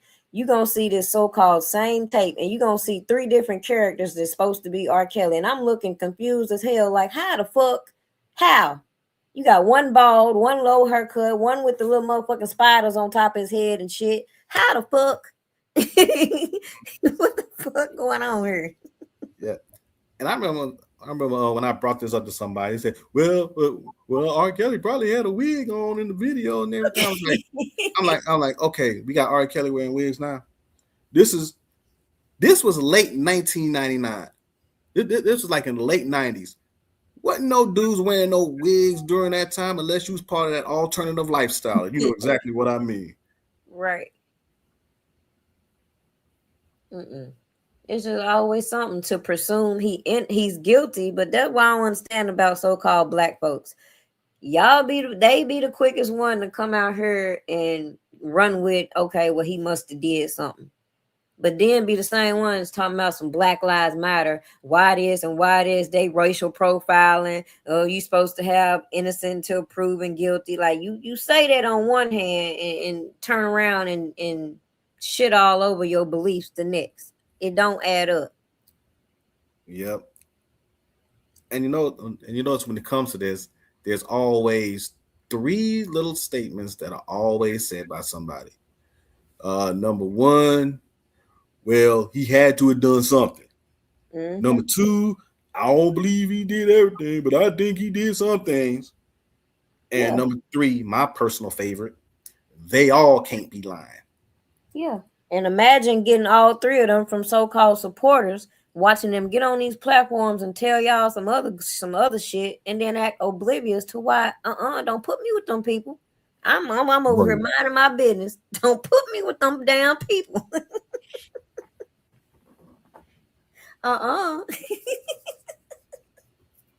Yeah, kind of like kind of like how Dame Dash's teeth separated from his face. That man, he full of talking shit. Ooh. Man, do not get me started on Dame. Oh man, because he already getting on my nerves already. Could stand, like, all the shit he say, he trying to use Aaliyah, and then he come out here. Y'all remember when he's like, I got the white Aaliyah. Like, Yeah. no, Well, wait a I minute. said, Did he man, say he got the lesbian Aaliyah? He said something stupid. It was one of the two. yeah. It was It either was the like well, white well, Aaliyah or the lesbian. actually, Prima, it was a combination of the two. That He said, shit "I got a stupid. white lesbian version of Aaliyah." I know. I thought it. That shit stupid. That's why I said, man, Aaliyah must be turning in her grave right now. Right. Everybody want to use her name to exploit it. She got to be, because you go back. Let me see, how long ago was it? It was about a couple weeks ago. Remember, I'm sure you saw it. EJ, I don't know if you saw it. We had a back and forth with Jason Lee. Mm-hmm. Oh yeah.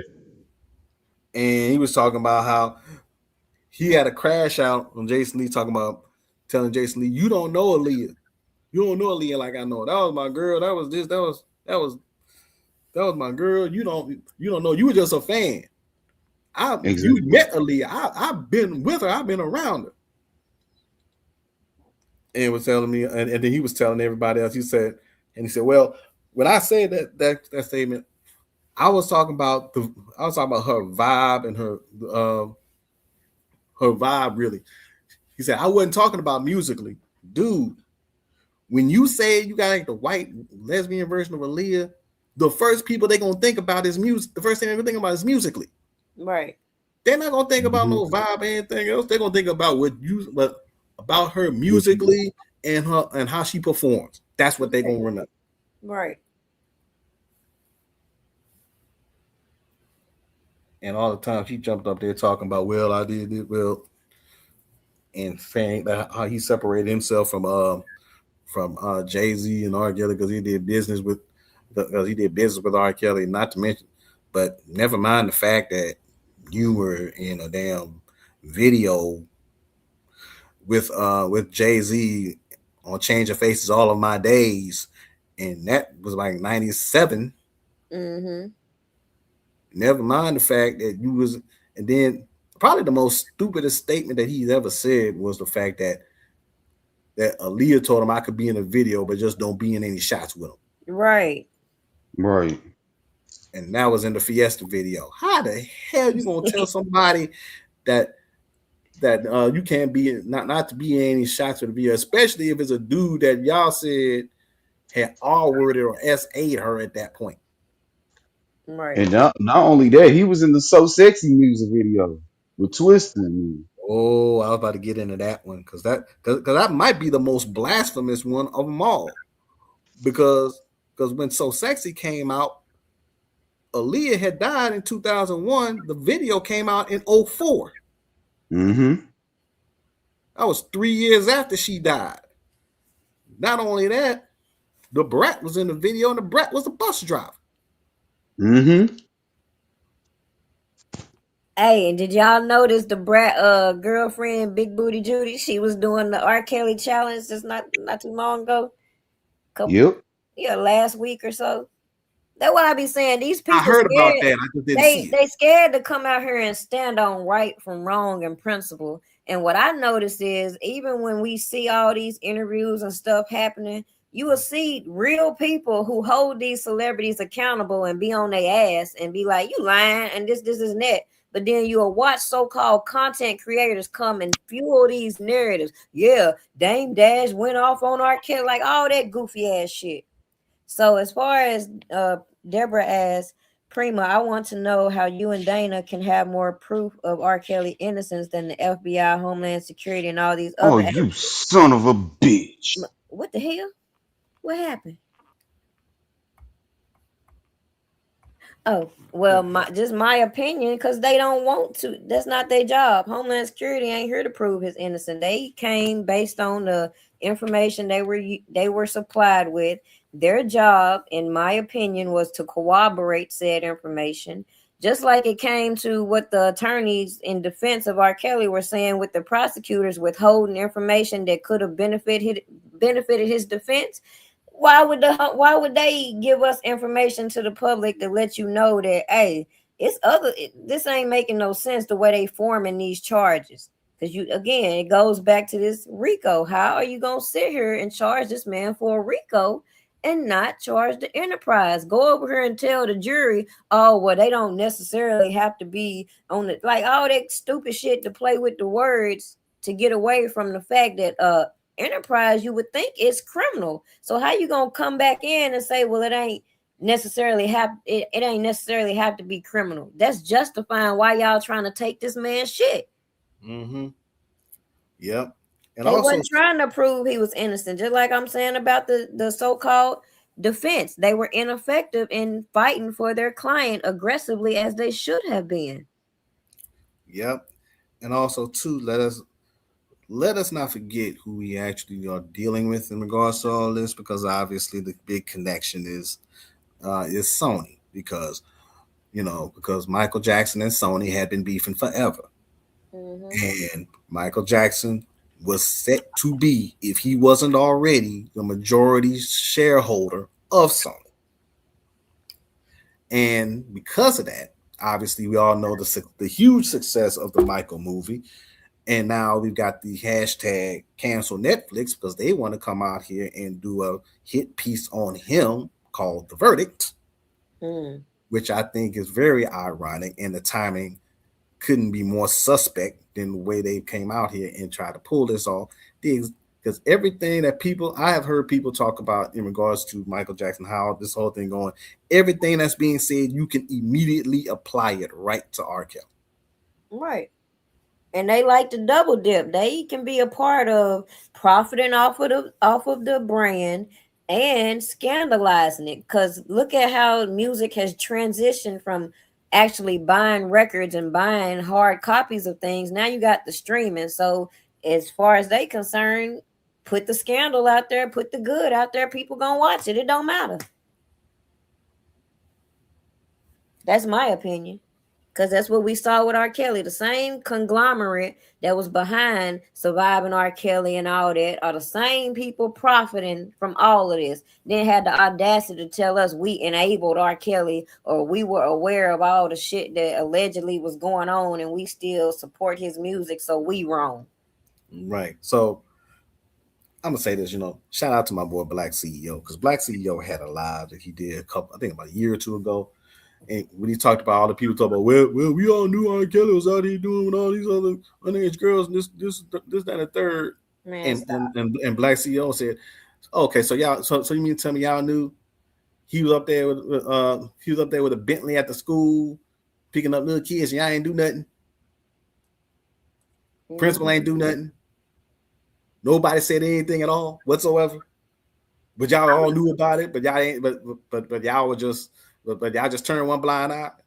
Oh, I'm gonna do you even better. Go to the New York trial where it was an ex-officer by the name of Larry Hood who testified, in which he proclaimed he didn't see R. Kelly with no minors. And then, as the prosecutors do to try to manipulate what was being said, so you didn't see him with Aaliyah. Seeing him with Aaliyah doing business or whatever they had going on does not again apply. Nothing inappropriate was going on. So you saw the media try to twist his testimony. Yeah, well, he lied, and well, he got charges for being an ex-cop. But we're going to skip what I told y'all a long time ago. He had ex-police officers on his damn bodyguard team. So you going to have to miss me with thinking that the police officers are going to be sitting back watching him abuse fucking kids. The fuck? Yep. And anytime somebody brings up that Aaliyah narrative, I would easily go back to the movie Romeo Must Die. Because you can't tell me that in that scene when Leah was in that music store, that CD store, which by the way, in the movie Romeo Must Die, she was actually the owner of the movie of the music store at that point in the movie, and she walked out with that bag and walked past that poster. And the biggest poster in the whole damn store was R. Kelly's fourth album, right? The R double album poster. So, there are 4 P's in marketing. That's product, price, placement, and promotion. That poster right there covers 3 of the 4. And the only one it doesn't cover is price. Mm-hmm. And then you want to take it a little bit deeper, that's a product placement. Right. You don't do a product placement for a man that supposedly SA'd you, and then on top of that, with the product placement that you've already done, and put it in your debut movie on Right. top of it. Right. But it's a lot of people, you got to realize, that don't understand that about strategies when it comes to marketing. When we watch these movies, all of that shit is well orchestrated. Like when we watch commercials, when we watch stuff on these platforms, a lot of this stuff be well orchestrated. Right. Right. Because when you have the movies out, Of course. they have the set. The set is already the stage, and the set is already been put together. It's already mapped out. Mm-hmm. So everybody has to co-sign the look of the set and everything when you're getting ready to film.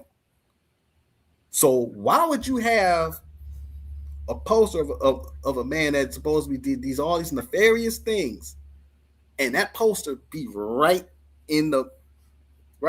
on that set? And by the way, her family was also on set at shooting. Mm-hmm. Yeah, because Rashad B do come to the set when that was made. Right. And also for all the people that want to really think about it, I think the moment to me that I found out now that tells me that R. Kelly was a threat to the industry was when Bow Wow said that interview, Mm-hmm. how R. Kelly looked out for him when he did I'm a Flirt. Right. When he said, when Bow Wow wanted to do that record so bad with him, but the label said no, and they went with Out of My System, which granted still was a big hit for him regardless. Right. But when R. Kelly said, okay, well, since they're gonna do that, here's what we're gonna do. I'm gonna take the song, I'm gonna put it on my album, I'm gonna put it as a remix, so that way you can get around any kind of legalities or any kind of business snags that you probably would have faced. So I'll put that on my record, put it as a remix. I'll put T.I. and T-Pain on it, and I'm gonna give you your writing credit, and you gonna eat off this record for the rest of your life. And what happened to I'm a Flirt? It became one of the biggest songs on that Double Up album. It became a club banger. If you around in 07, that song came out in the club, oh man, it was going down. Right. And Oh yeah. And when that song came out and that hit, and I've guess seen the what? man perform. And guess what? He was able to eat off that record for the rest of his life. Mm-hmm. And he probably got more. If you probably ask Bow Wow right now, he probably got more from that record now than he ever thought he would have. Right. So park that right there and go back to what you said about people acting oblivious to what narratives were put out against R. Kelly that weren't true. Let's go to the biggest one. These people came out here telling us mute R. Kelly because he made music to target underage girls. We're going to skip the fact that this man has bonded with his fan base and letting us know that even during his trial, these people wanted him to push specific music. This is what they branded him as, but he wanted to do other shit. So if he telling you himself, he wanted to diversify himself, and they coming out telling you, oh, he made music to prey on underage, man, get the fuck out of here. How? Yep. Well, I'm glad you actually went to that. Not just to keep the narrative going. No, it's because they wanted that for. I'm telling you, it all go hand in hand when you put them layers together. It's all because they were targeting that forfeiture of assets. And this is their justification because he allegedly preyed on underage girls. Stop. You know what? I believe both of you are right. I think each of what both of you said is a part of it. But I will say this: the whole thing about him writing songs about underage girls. Well, let's go ahead and go in this part. There was a song that was made, for Mm-hmm. those who remember, on the called "Used to Me Spending." It was on the In Too Deep soundtrack, and that In Too Deep soundtrack was that movie starring Omar Epps, LL Cool J, and Nia. And if you go And back to LL Cool J, Neil Long. yep, Yep. yep, if you go back and pull that song up, there's a line in that song where R. Kelly says, "Now, if you don't have a curfew, keep it real and we'll be cool. And if your ID's up to age, you're going to get some 12 play." Mm-hmm. That soundtrack came out in 99, the same year that so-called tape was made. Mm-hmm. And another point I've heard, and you probably, Prima, EJ, people in the chat, you probably heard about this too. When they talked about bump and grind, they've been trying to connect bump and grind to Aaliyah for God knows how long. Mm-hmm. Saying that he wrote that song about Aaliyah, and that Man. was about bump and grind. When in actuality, Yep. Jada I know where Pinkett, you going with it. Jada Pinkett lied on R. Kelly too, you could say, Mm-hmm. because Alan Hughes did an interview. And in the interview that Alan Hughes said, he said that Honey Love, the love scene that Jada Pinkett did with when Ronnie and Kane did that love scene, Mm-hmm. Honey Love was not the song that was Mm-hmm. originally supposed to be used. Bump and Grind was supposed to be the song that was supposed to be Yeah. used. I think they said that I think That's right. the Hughes brothers had reached out and said, "Yo, they reached out to R. Kelly because Jive was over the Menace to Society soundtrack, so that was the label that was carrying it. R. Kelly was already on the label at that point anyway, so they said okay." So they reached out to R. Kelly and he said, "Yo, man, I need a song for this particular scene. If you can go ahead and just pin something to it." And he's like, "Okay, well, let me see, take a look at it. I'll come up with something and I'll send something to you." Which time later they sent it out, and the Hughes brothers heard it, and then they were like, "Oh shit, I think we got R. Kelly's first #1 single." So then they contact the label, and I guess about a week or two later, the label responded to them and said, "Well, I got some good news and I got some bad news. Good news is you're right. You do have R. Kelly's first #1 single. Bad news is it's not going to be used on the movie soundtrack. We going to save it for his album," which, if those of y'all who remember, this movie came out summer of 93. Mm-hmm. 5 months later, 5 to 6 months later, what came out? Yep. 12 Play came out. So that song was not November about 9th. no underage girl. It was about the fact that Ronnie was in a late relationship with an older woman who, by the way, Ronnie had graduated from Kane had graduated from high school, so he was at least 18 at that point. Mm-hmm. So I'm betting that Jada Pinkett probably knew that, but yet she still had lying ass Lisa Van Allen and all them people on Red Table Talk talking all that bullshit about R. Kelly. Mm-hmm.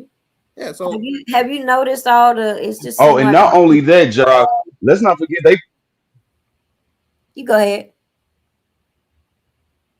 no, hold on. Let's not forget they played R. Kelly's thing R. Kelly song in that last scene in Low Down Dirty Shame, and that was Homie Love a Friend remix. yep, right. Mm-hmm. Matter of fact, Jada Pinkett has been involved in 3 movies, and R. Kelly's music has been featured in all 3. You see why I looked at these people who came out with the surviving R. Kelly bullshit like they some hypocrites because it don't make no sense. Mm-hmm. Yeah, because Menace to Society, Low Down Dirty Shame, and Ali. Remember, she played And Jason's lyrics. Yeah, she was in Jason. Yep. What song was featured? Oh yeah, because it was "You Will Know," and R. Kelly had a verse in that. So technically, it is 4. You right, EJ. Yep. It is 4. Right. But she come out here and had the audacity to attack supporters saying, how could we continue to listen to his music? How you gonna be in a movie then if y'all know all this shit? We just the consumers. We don't know shit. All we know is we like the music. So how you gonna try to reverse psychology us and tell us what we doing when you participated in this? Yep. And also how you went on ahead The on yours. boo-hoo over two. Oh, go ahead, DJ. I said, and then she had the nerve to still boo-hoo over Tupac though. But I'll let that brief. Go ahead, J. Right. You know what? Funny you should say that, EJ, because And why hasn't anybody mentioned how R. Kelly and Tupac was supposed to collaborate with in the original Best of Both Worlds?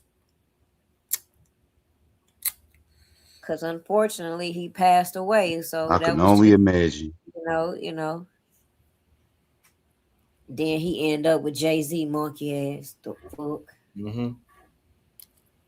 I just find it odd when you look at all this Masonic shit going on. You got the Eastern Stars over here with they Me Too shit.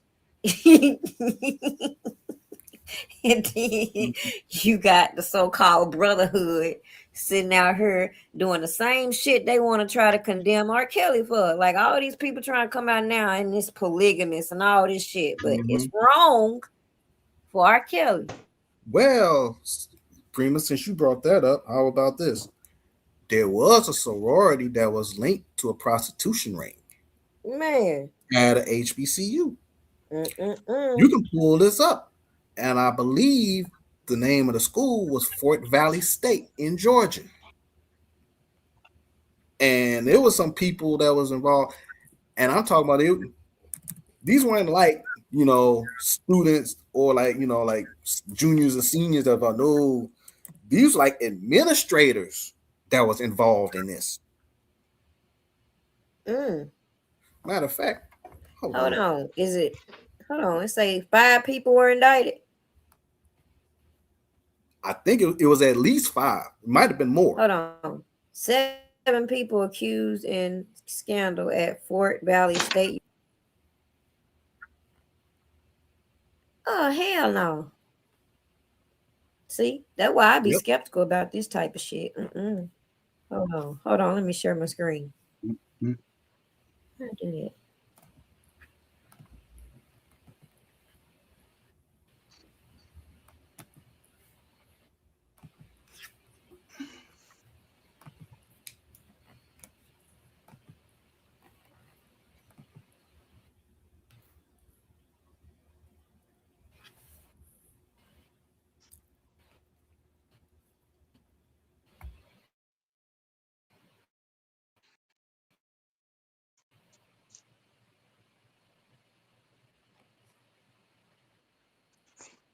People indicted in a sex scandal at Fort Valley State University. Prosecutors say former executive assistant to the school's president was the ringleader. Investigators say that Alicia Johnson arranged sex acts between several men and at least one woman. Johnson is now charged with prostitution herself. The men are the other 6 people that have been indicted. Each is charged with solicitation and pandering, and they include. Like, I ain't even gonna keep talking about they stupid ass charges because no matter how you flip it, look at it, it don't make no damn sense. Love said, I asked people that believe that R. Kelly is guilty to name his violations or name his alleged victims. It always it's always crickets. They convicted him based off of mainstream media nonsense. Well, if you realize the way I decided to first start with the Surviving R. Kelly cast, and then I watched them all emerge on these platforms, and then going to court as Jane Doe's, that was my angle. Like, I didn't want it to appear like I'm trying to intimidate or none of that shit, because that wasn't it.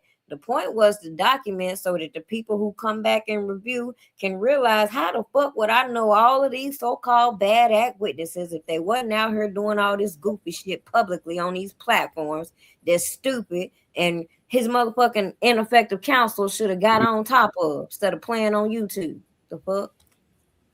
Mm-hmm. And since you brought that up, one other point that really got my attention when you talked about, Javante Cunningham talking about she witnessed R. Kelly having sex with Lee on the back of a tour bus. Mm-hmm. Nobody never asked her, what tour were you on when this happened? Right. They give them passes. They didn't question it. Like I was pointing out some of the things that the defense dropped the ball and the people that was there could have elaborated on. They wasn't challenging them on certain things. They didn't ask for specific dates. We know the indictments didn't give specific dates. So how you gonna build an alibi if you don't have specific dates? The fuck? Yep, because they want to. And how she gonna go from a background singer 1 minute to the background dancer the next? Because we knew damn well she wasn't no background singer. Because Kip already told us who laid the background tracks on Aaliyah's album at that time. Mm-hmm. How does Sparkle keep coming up in the mix from that to the damn janky tape to hello?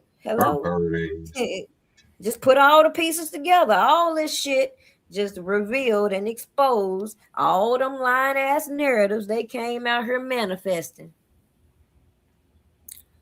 Because from what Javante Cunningham was saying, I believe she was trying to allude to saying that Aaliyah was like 12 or 13. It was in the back of the bus. I'm like, okay.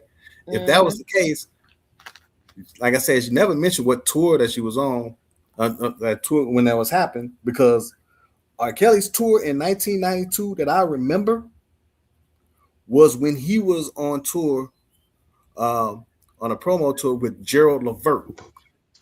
Gerald had did a show. You can pull the video up on YouTube. Yeah. He did Private Line at the Apollo, and that was dated the last week of February of 92. After that video, Gerald went on tour. And R. Kelly was listed as the third artist because Glenn Jones, I think, was the other. It was Gerald, Glenn Jones, and R. Kelly. That was really the only two I remember R. Kelly having in 92. Then, obviously, 93 comes around. But by that time, his album had already reached platinum. At that point, we're born in the 90s. It already hit platinum. Mm-hmm. Then, as we know, Minister Society featured two of his songs, Slow Dance and Honey Love. It wasn't on the soundtrack, but he was in the movie. And dedicated. Yep. Dana said she was asked that question in New York and couldn't answer it. So again, why didn't there it is. Why didn't the defense come in and do they thuggism? Like, I don't understand. Like, it's too many excuses to why they couldn't do it. They could have did a lot before it made it to trial. Has been my position on whatever the judge allowed to occur in that trial. It was stages before it got there. See, there it is. She was asked that question and couldn't answer it. But facts like that don't ever get leaked out. You have the discussion on the case. Because, see, there's another case that's going on right now. I'm pretty sure you guys have heard about it, the Carmelo Anthony case. Right. The one that's going on right now. Now, correct me if I'm wrong. Because, see, that case is giving me, I'm getting a Time to Kill vibes. from this case. If any of y'all remember the movie A Time to Kill, yeah, it's my movie. That movie there, if you look at that movie, and you could literally compare that movie to Carmelo Anthony's case. The only thing that was missing is the SA that was involved. Remove that, Right. it's damn near the same. It's damn near the same thing. All the elements is pretty much the same. Yeah. That's the Yeah. point. Why would she be on tour with R. Kelly at 12 or 13 when her album didn't come?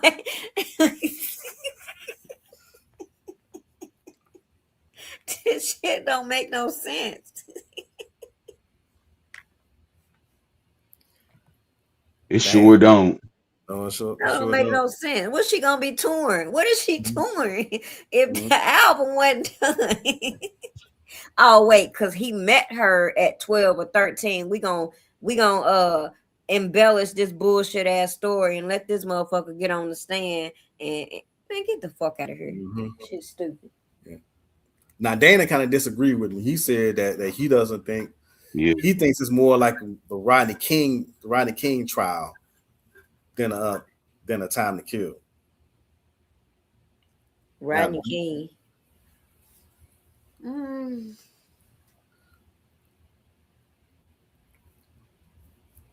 I could relate to the I Time to don't Kill. know about comparing that to I could relate to a Time to Kill just on the strength that, like I said, people were so willing to turn a blind eye to all the shit they really could have been on these platforms debating if that's what the fuck they wanted to do, instead of ignoring all the corruption, misconduct, and shit that was being swept under the rug. So in their opinion, he must have did something, so it's cool. No. Mm-hmm. Yeah, because see, that whole thing is they want to make sure that their whole narrative about everything they want to keep alive. Because they don't want to be wrong. See, they don't want to be wrong. They don't want their ego to be hurt in the process. Right. Like these Exactly. people out here, I respect them a whole lot better and say, hey, maybe we were wrong about it. Don't just keep coming out here acting slow like y'all don't realize that. I'm gonna keep stressing the fact a lot of the stuff we saw affected that man's case. And he got so many options that he can explore Mm-hmm. and get new trials in Chicago and in New York. I'm gonna stand on that. Yeah, when you going live, Dana? Might need to take me a nap first so I can laugh on my way to work. Yeah, where you going live, big bro? Okay. He just said in 2 hours. All right. I'm cleaning the studio. Oh, well, I'll be over there. Yeah, get my popcorn. I'm getting my my caramel corn. No, I'm about to get my pizza. I'm about to get my Capri Suns. I'm about to get my chicken wings, and I'm gonna give me a 40, and I'm about to sit back and watch. Yeah, no salads. We need no Gotta salads. post something. Oh yeah, no salads either. Yeah, no No, salads. especially Nothing those wrong. rotted salads out there from Quick. Nope. Well, I had my wings yesterday when Yeah. I was watching the game, so I'm actually gonna.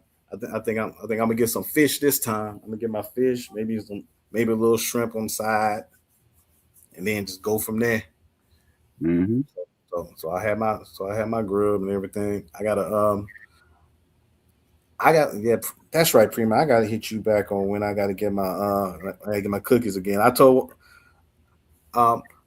shared one of your cookies with one of my homeboys. He's like, Oh, damn, I'm speaking of cookies. I'm feeding over. Well, y'all I'm know still I feeding had over cookies and to cream.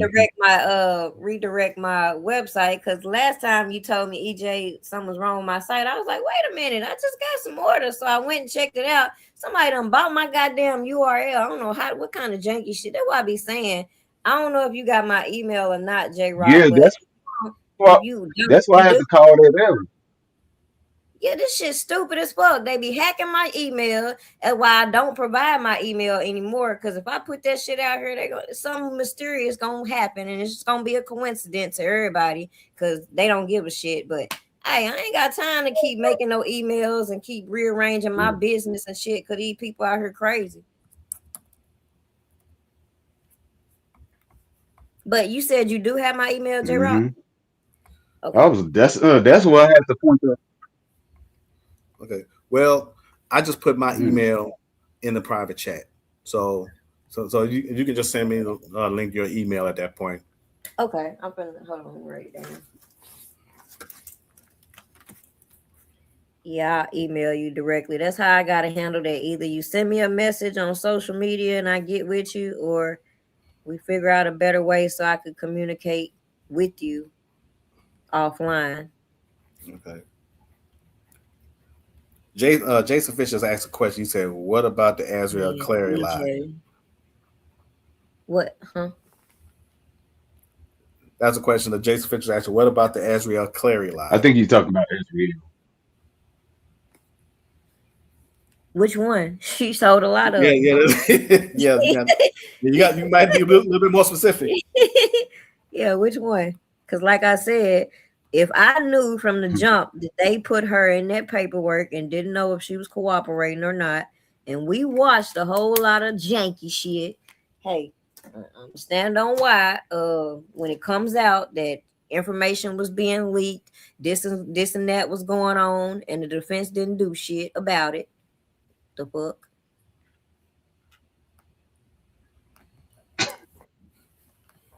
Yeah. Get a lot of line.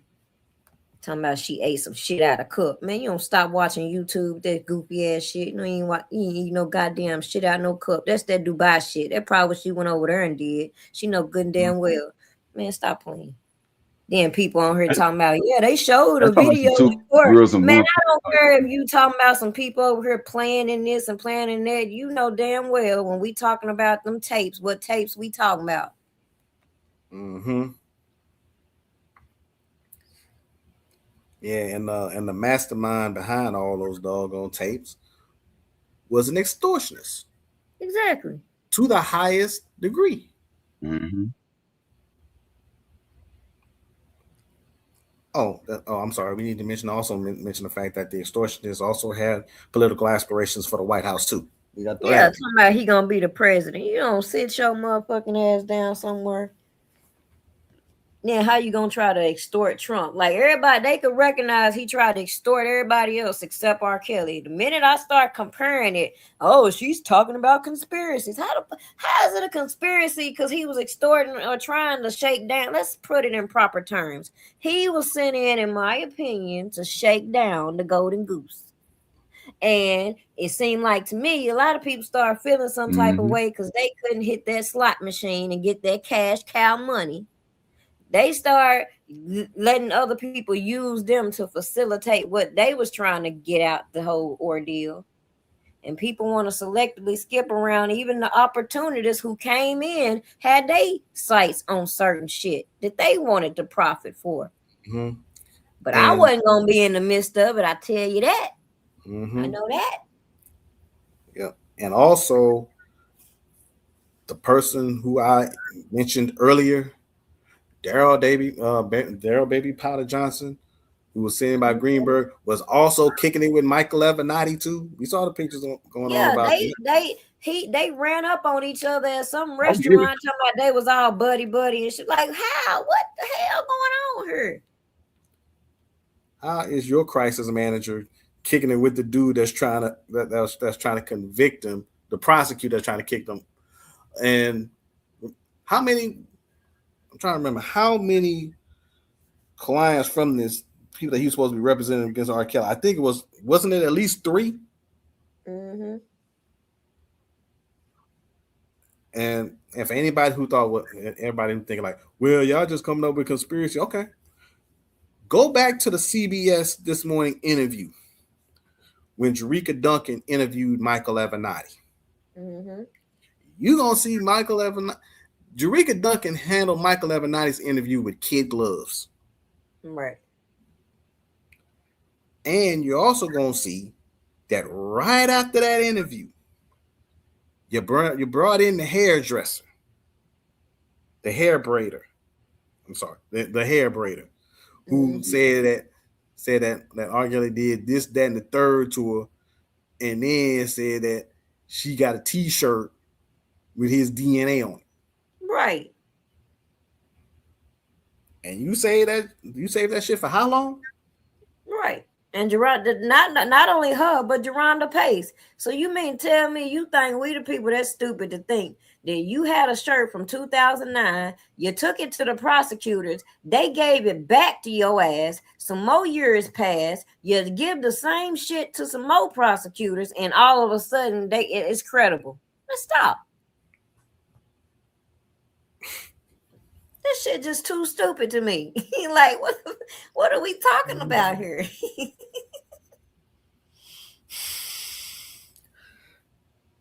And then that's one of those prime examples of tell me anything.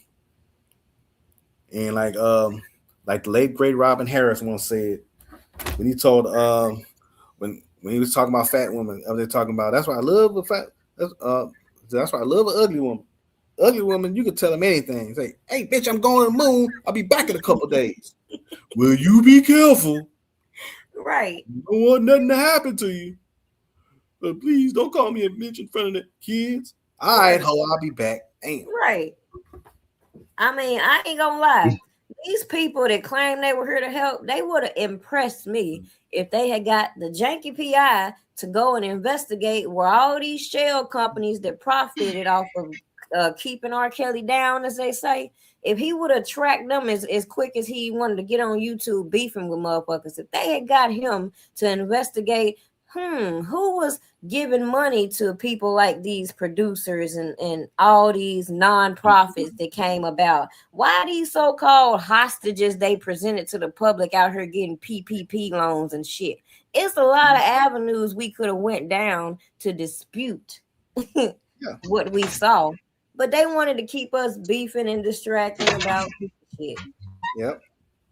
And do we even need to bring up the fact if you remember when R. Kelly went back to his house in Atlanta and all his furniture and all his stuff was gone? But he holding hostages. What was the hostages? Did they steal the hostages too? That is the exact point I was about to. Had to. the police outside his shit. What was the buckets and stuff they said they was doing? Right. Thank you. So that means that the people that came over to the house that cleaned the house out, they didn't even have the washer and dryer was even gone. They took all that out the house. Oh, didn't you hear it? They said Dana stole the washer and dryer. I was about to say that. Dana did everything around his mom. Tell you, Dana did everything around his son. Damn.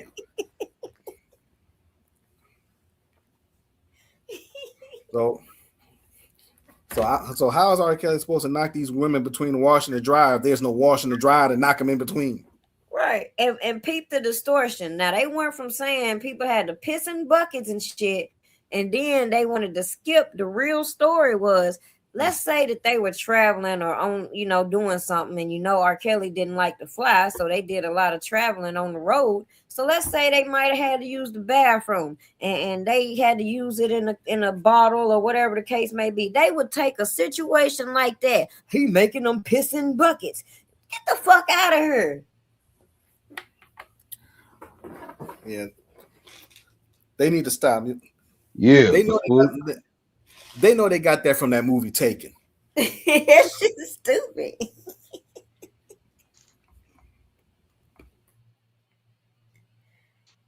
Come to think of it, a lot of narratives that come out, it got a little hint of little movies with them. All of it. Like I'm telling you this shit. And it's funny that you brought up LL Cool J again. That must be my little omen to go ahead with that content that I keep pushing back. And because again, they come out here talking about he making them call me daddy. Gloria, why the fuck was you on LL Cool J show calling him daddy? What the fuck is we talking? Girl, dizzy as hell. Prima. When we sat back and we rewatched when we watched that, yeah, with the fuck in there. And whose picture did she hold up when them two accusers was of R. Kelly? Whose picture did she hold up? But guess what? Dana did LL that Cool too. J. Mhm. Dana did that too, cause they from Baltimore. Yep. Now here's where my quote unquote conspiracy had gets thrown in. Now, this could be something where Gloria Allred, remember, LL was on tour with R. Kelly in '96. Mm-hmm. That might be Gloria Allred's little subtle way of saying, look, I was on your TV show, and what was brought up the fact about I'm bringing up women 10 years ago. If you come out and you defend R. Kelly, the show that we did would become a reality against you if you can't come out and say anything in regards on R. Kelly's behalf. Remember what you said about product placement? Well, it also goes when they was on these platforms doing all that stuff right there. They was essentially, in my opinion, telling these other celebrities, you better shut the fuck up. You better limit what you say. If somebody asks you, you better figure out a creative way to say that shit. and she of all people would know, because as many times as these people have already done interviews, Gloria already got that look on her face like she about to like she got heat vision like Superman trying to burn a hole in the side of their face of their system.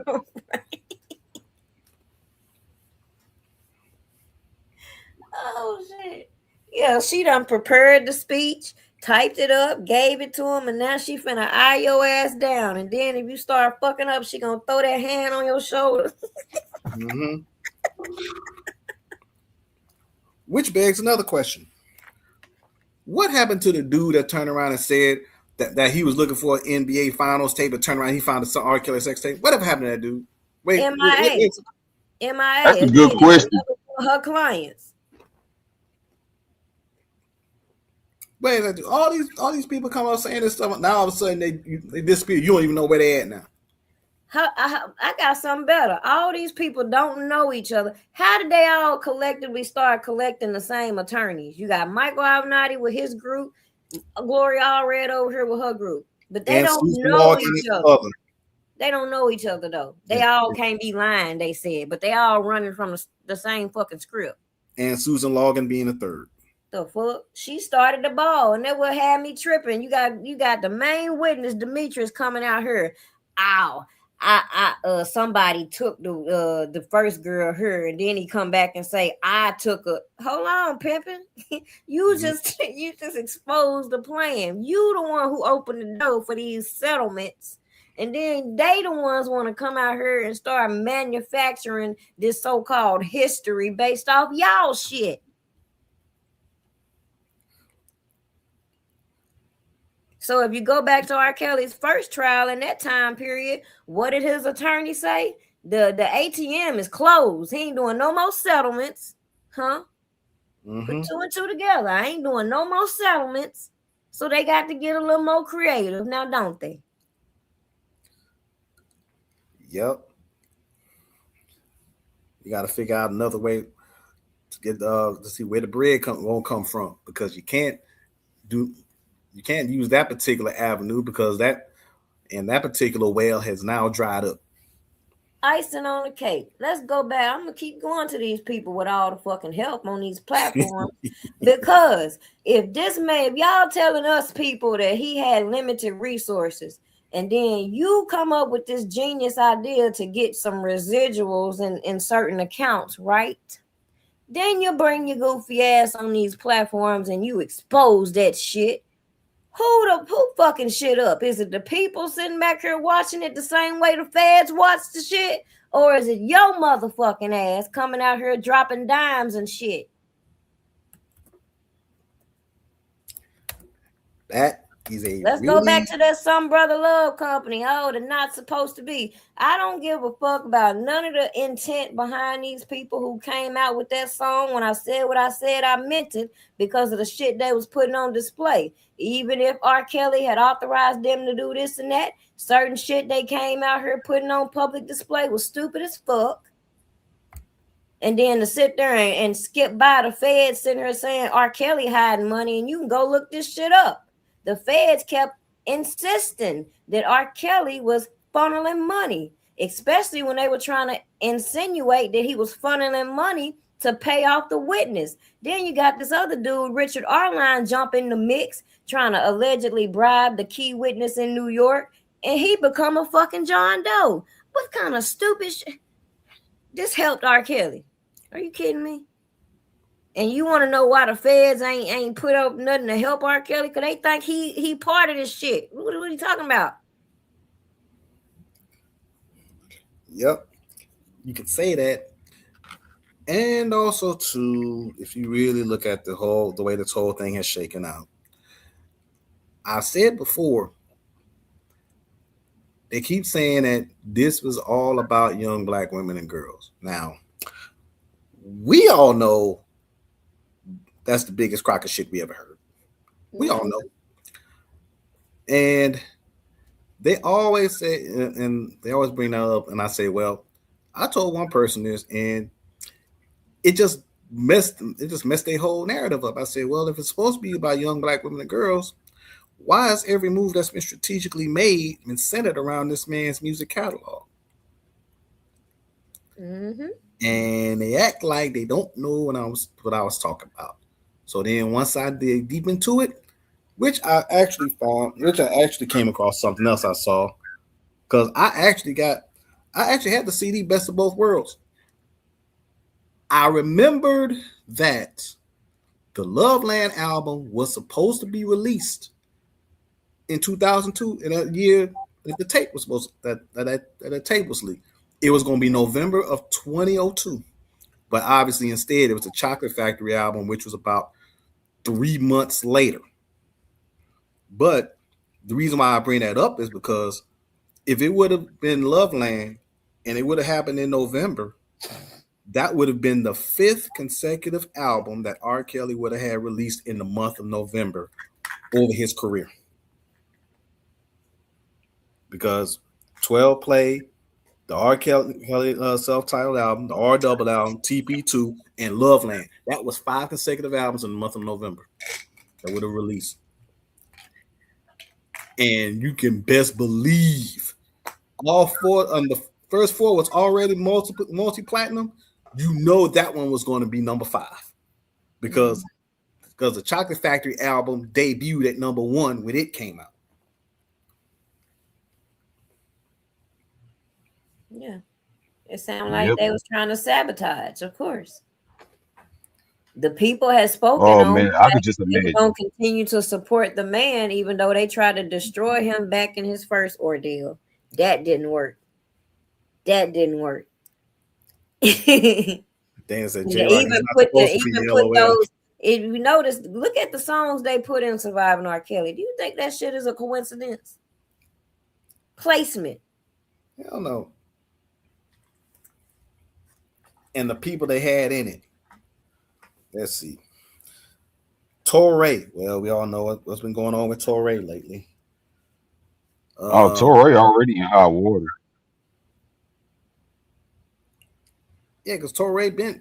Look, come on. Whenever it's found that you was actually involving in sexually SHing, not SA but SH, a makeup artist at a network where you worked at, and it was found out and certified, and you lost your job because of that, and he still got a platform, and he's still going, people still going in on this platform, even though you SH'd a particular individual, but then want to come out and condemn R. Kelly in the same vein when you threw out that catch-22 question. And he knew how he framed it. He knew what he did.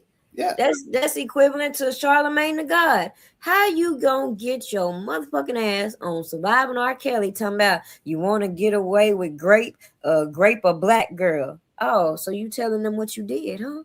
and all these people just want to Oh, skip he over. already admitted it on the Breakfast Club. But my thing is now, like Mhm. people like DJ Academics, you want to bring back out Jessica Reed's story. But when I talked about it years and years ago and talked about the hypocrisy of these people that featured in the slander campaign against R. Kelly, that was part of the hypocrisy. Y'all don't want to say nothing about certain individuals who are accused of similar shit until motherfuckers get mad. Then you want to come out here and expose it. Man, this shit goofy as hell. Mm-hmm. Mm-hmm. I saw one guy on YouTube yesterday. I forgot his platform he was on because he was talking because he brought up Michael Jackson and everything was going on with Michael Jackson, and I brought up the fact of some of the stuff that was going on with R. Kelly, and he said, I find it very ironic that there are people out there that have done worse than what R. Kelly has been accused of, but nobody has come after those people. Mm-hmm.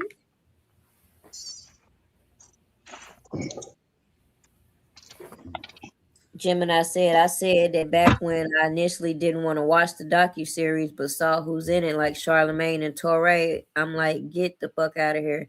Well, I took the bullet for a lot of y'all who felt the same way. None of y'all wanted to be exposed to none of the negative stuff that was coming out, like Surviving R. Kelly. So, yes, I watched it. I had to build my content in opposition of the narratives that they want to keep putting as conspiracies because they don't know what a RICO is. Is not a RICO a conspiracy? Do they have to directly tie you into the moving pieces to be like, well, hey, these people moved them pieces for you? That's what they did. Yeah. Oh, breaking news, by the way. The state rested its case against Carmelo Anthony. Already? Yep. Evidently, I'm watching the news right now. They're covering it. Let me go see what's going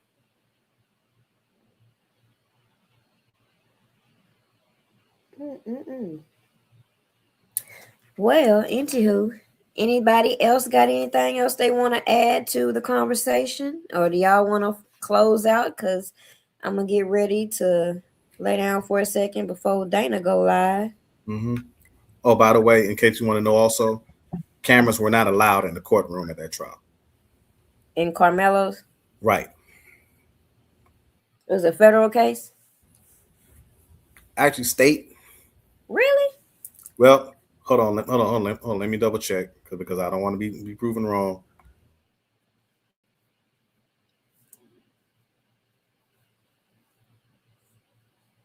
Yep, because it was in the Collin County Courthouse. Because that's in North Dallas. That's in Plano. Mm-hmm. So they had an extensive hearing today, and now they're kind of going back over the timeline and the series of events that's going on now.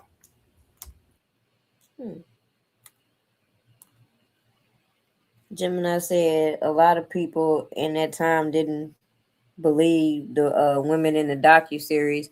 I mean, if you talk to more people in the real world compared to these people that have been on these platforms, whether they make content or be in these chats or always be in the midst of talking about the topic at hand, they're unrealistic. You'll come to find that. And that's what I had to realize a long time ago when I watched all the zoo animals and all their circus tricks and shit that they be having going on. They don't have any real valid points in what they speak on. So that's why they could never resonate with me when I come from a different perspective. I can see things from an entertainment point of view.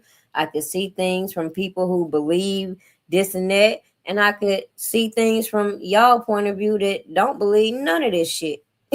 Period. Because I don't believe it. Like, it took me having to be all in the midst with these people bringing me all this stuff to realize, ain't no way. So I could only imagine what these prosecutors were being presented with and them being determined to shape their case around the bullshit. My whole position was whose job was it to go into court and shut that shit down? Not mine. Exactly. Anyways, you got anything to close out on, EJ? Not really, except only thing we say is free them till we see them, and You know just it. hope we just get this new trial though, because man, it's long overdue, and plus it's like it's been going on too long, and people got to pay the piper what they did these past 7 years. Right. You got anything And to then add, J Rock? I'm sorry. you said that the case rests with the Carmelo Anthony case. Yeah, they just the prosecution just rested this case. Oh wow. Mm. So now they're actually breaking down the timeline of the series of events going down to after the initial incident, and we're talking about how the main thing that really kind of started catalyst that kind of had a case that was already kind of combustible just flat out exploded because when his bond was at 1 million and then it got reduced to a quarter million, 250,000, and people Oh were just wow. and they were really outraged about that and talking about how come his bond was reduced. Now, from what I understand, is the fact that he was not posing himself as a threat when they came up to arrest him. He gave himself up, and he didn't prove that he was a threat or a risk, which I think that probably went into them reducing his bond. Mm. That makes sense. So now so it's not televised, and there was no cameras in the courtroom at all. And so right now, I don't know. I haven't heard anything in regards to the defense yet. I'm thinking that the next day, I don't know if it's going to be Monday or Tuesday, that maybe the defense is going to put out their side, and they're going to rest their case at that point. But Oh. I'm going to continue to keep an eye on this. And in the meantime, I echo everything that EJ had already said in regards to R. Kelly. Free him till we see him. And you got to take a look at it the way things are right now. We are living in a world not of truth but of narratives. Yeah, pretty much that's what that is. So it's whose narrative can be echoed the loudest. So we gotta get off that narrative and get back to some truth. Because remember, after all, didn't Gerald Griggs talk about we had to change the narrative around a certain individual? Yeah, he did say that.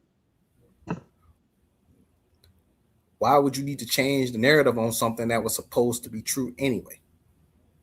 Right. Just don't make any sense though. Yeah, so I'm done, Prima. I'm on my soapbox. So if you got anything else you want to add, go right ahead. No, I appreciate y'all for coming up and chiming in. Future reference. Anybody else y'all want to come up and speak y'all mind? Y'all are more than welcome. This is our platform, which I built for us to have a different perspective from all the narratives. Cause this shit tiring. It shit old. It don't make no damn sense. Some of us got common sense to know exactly why we stand in the position we stand in because it never made any sense. We could see all the games these people like to fuel, but guess what? Just like he just said, lies are going to always beat the truth.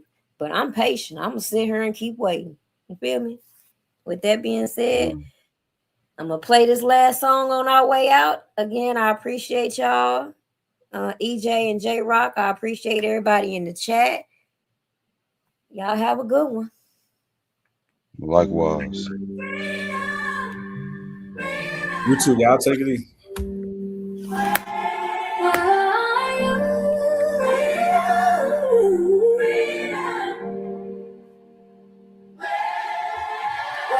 I'm calling. I'm calling. Yeah, they love the pen when it roll for them. Now they act brand new. Say they never sing along. Play those tracks while they play that man. Turn the volume up. Now they claim they moved on. They hid from the pain and they wash their hands. Try to bury the name in the sacred sand. But the song still lives in the hearts that know. You can say my love, but you can't say where it goes. Don't count the king out. You still believe. Prima donna, don't freak it out. On every beat. You can pour, you can play, try to close it down. But you can't touch the hope that we're talking about. When you're selling what they scream against, you can't see my mind. They cancel my truth. Where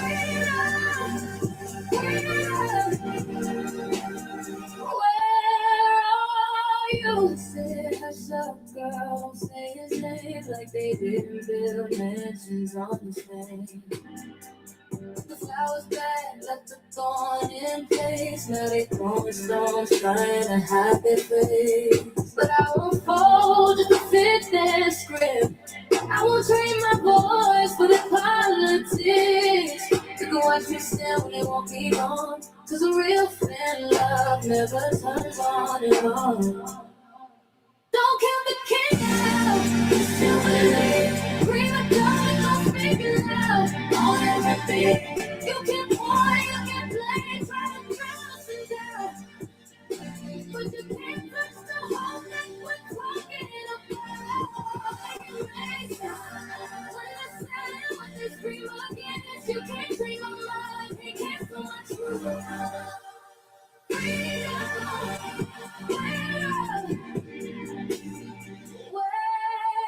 they can drag my name, but they can't drag my choice. You can bend my face, but you can't bend my voice. If my love offends, that says more about you. I'll keep writing down what we're living through. I'm the king out, we still believe. Prima donna, don't speak it loud on everything. You can pour, you can play, try to trust it down. But you can't touch the hope that we're talking about. You make sense when I say what they scream against. You can't take my mind, you cancel my truth. Freedom, freedom. Where are you? Freedom, I'm still calling.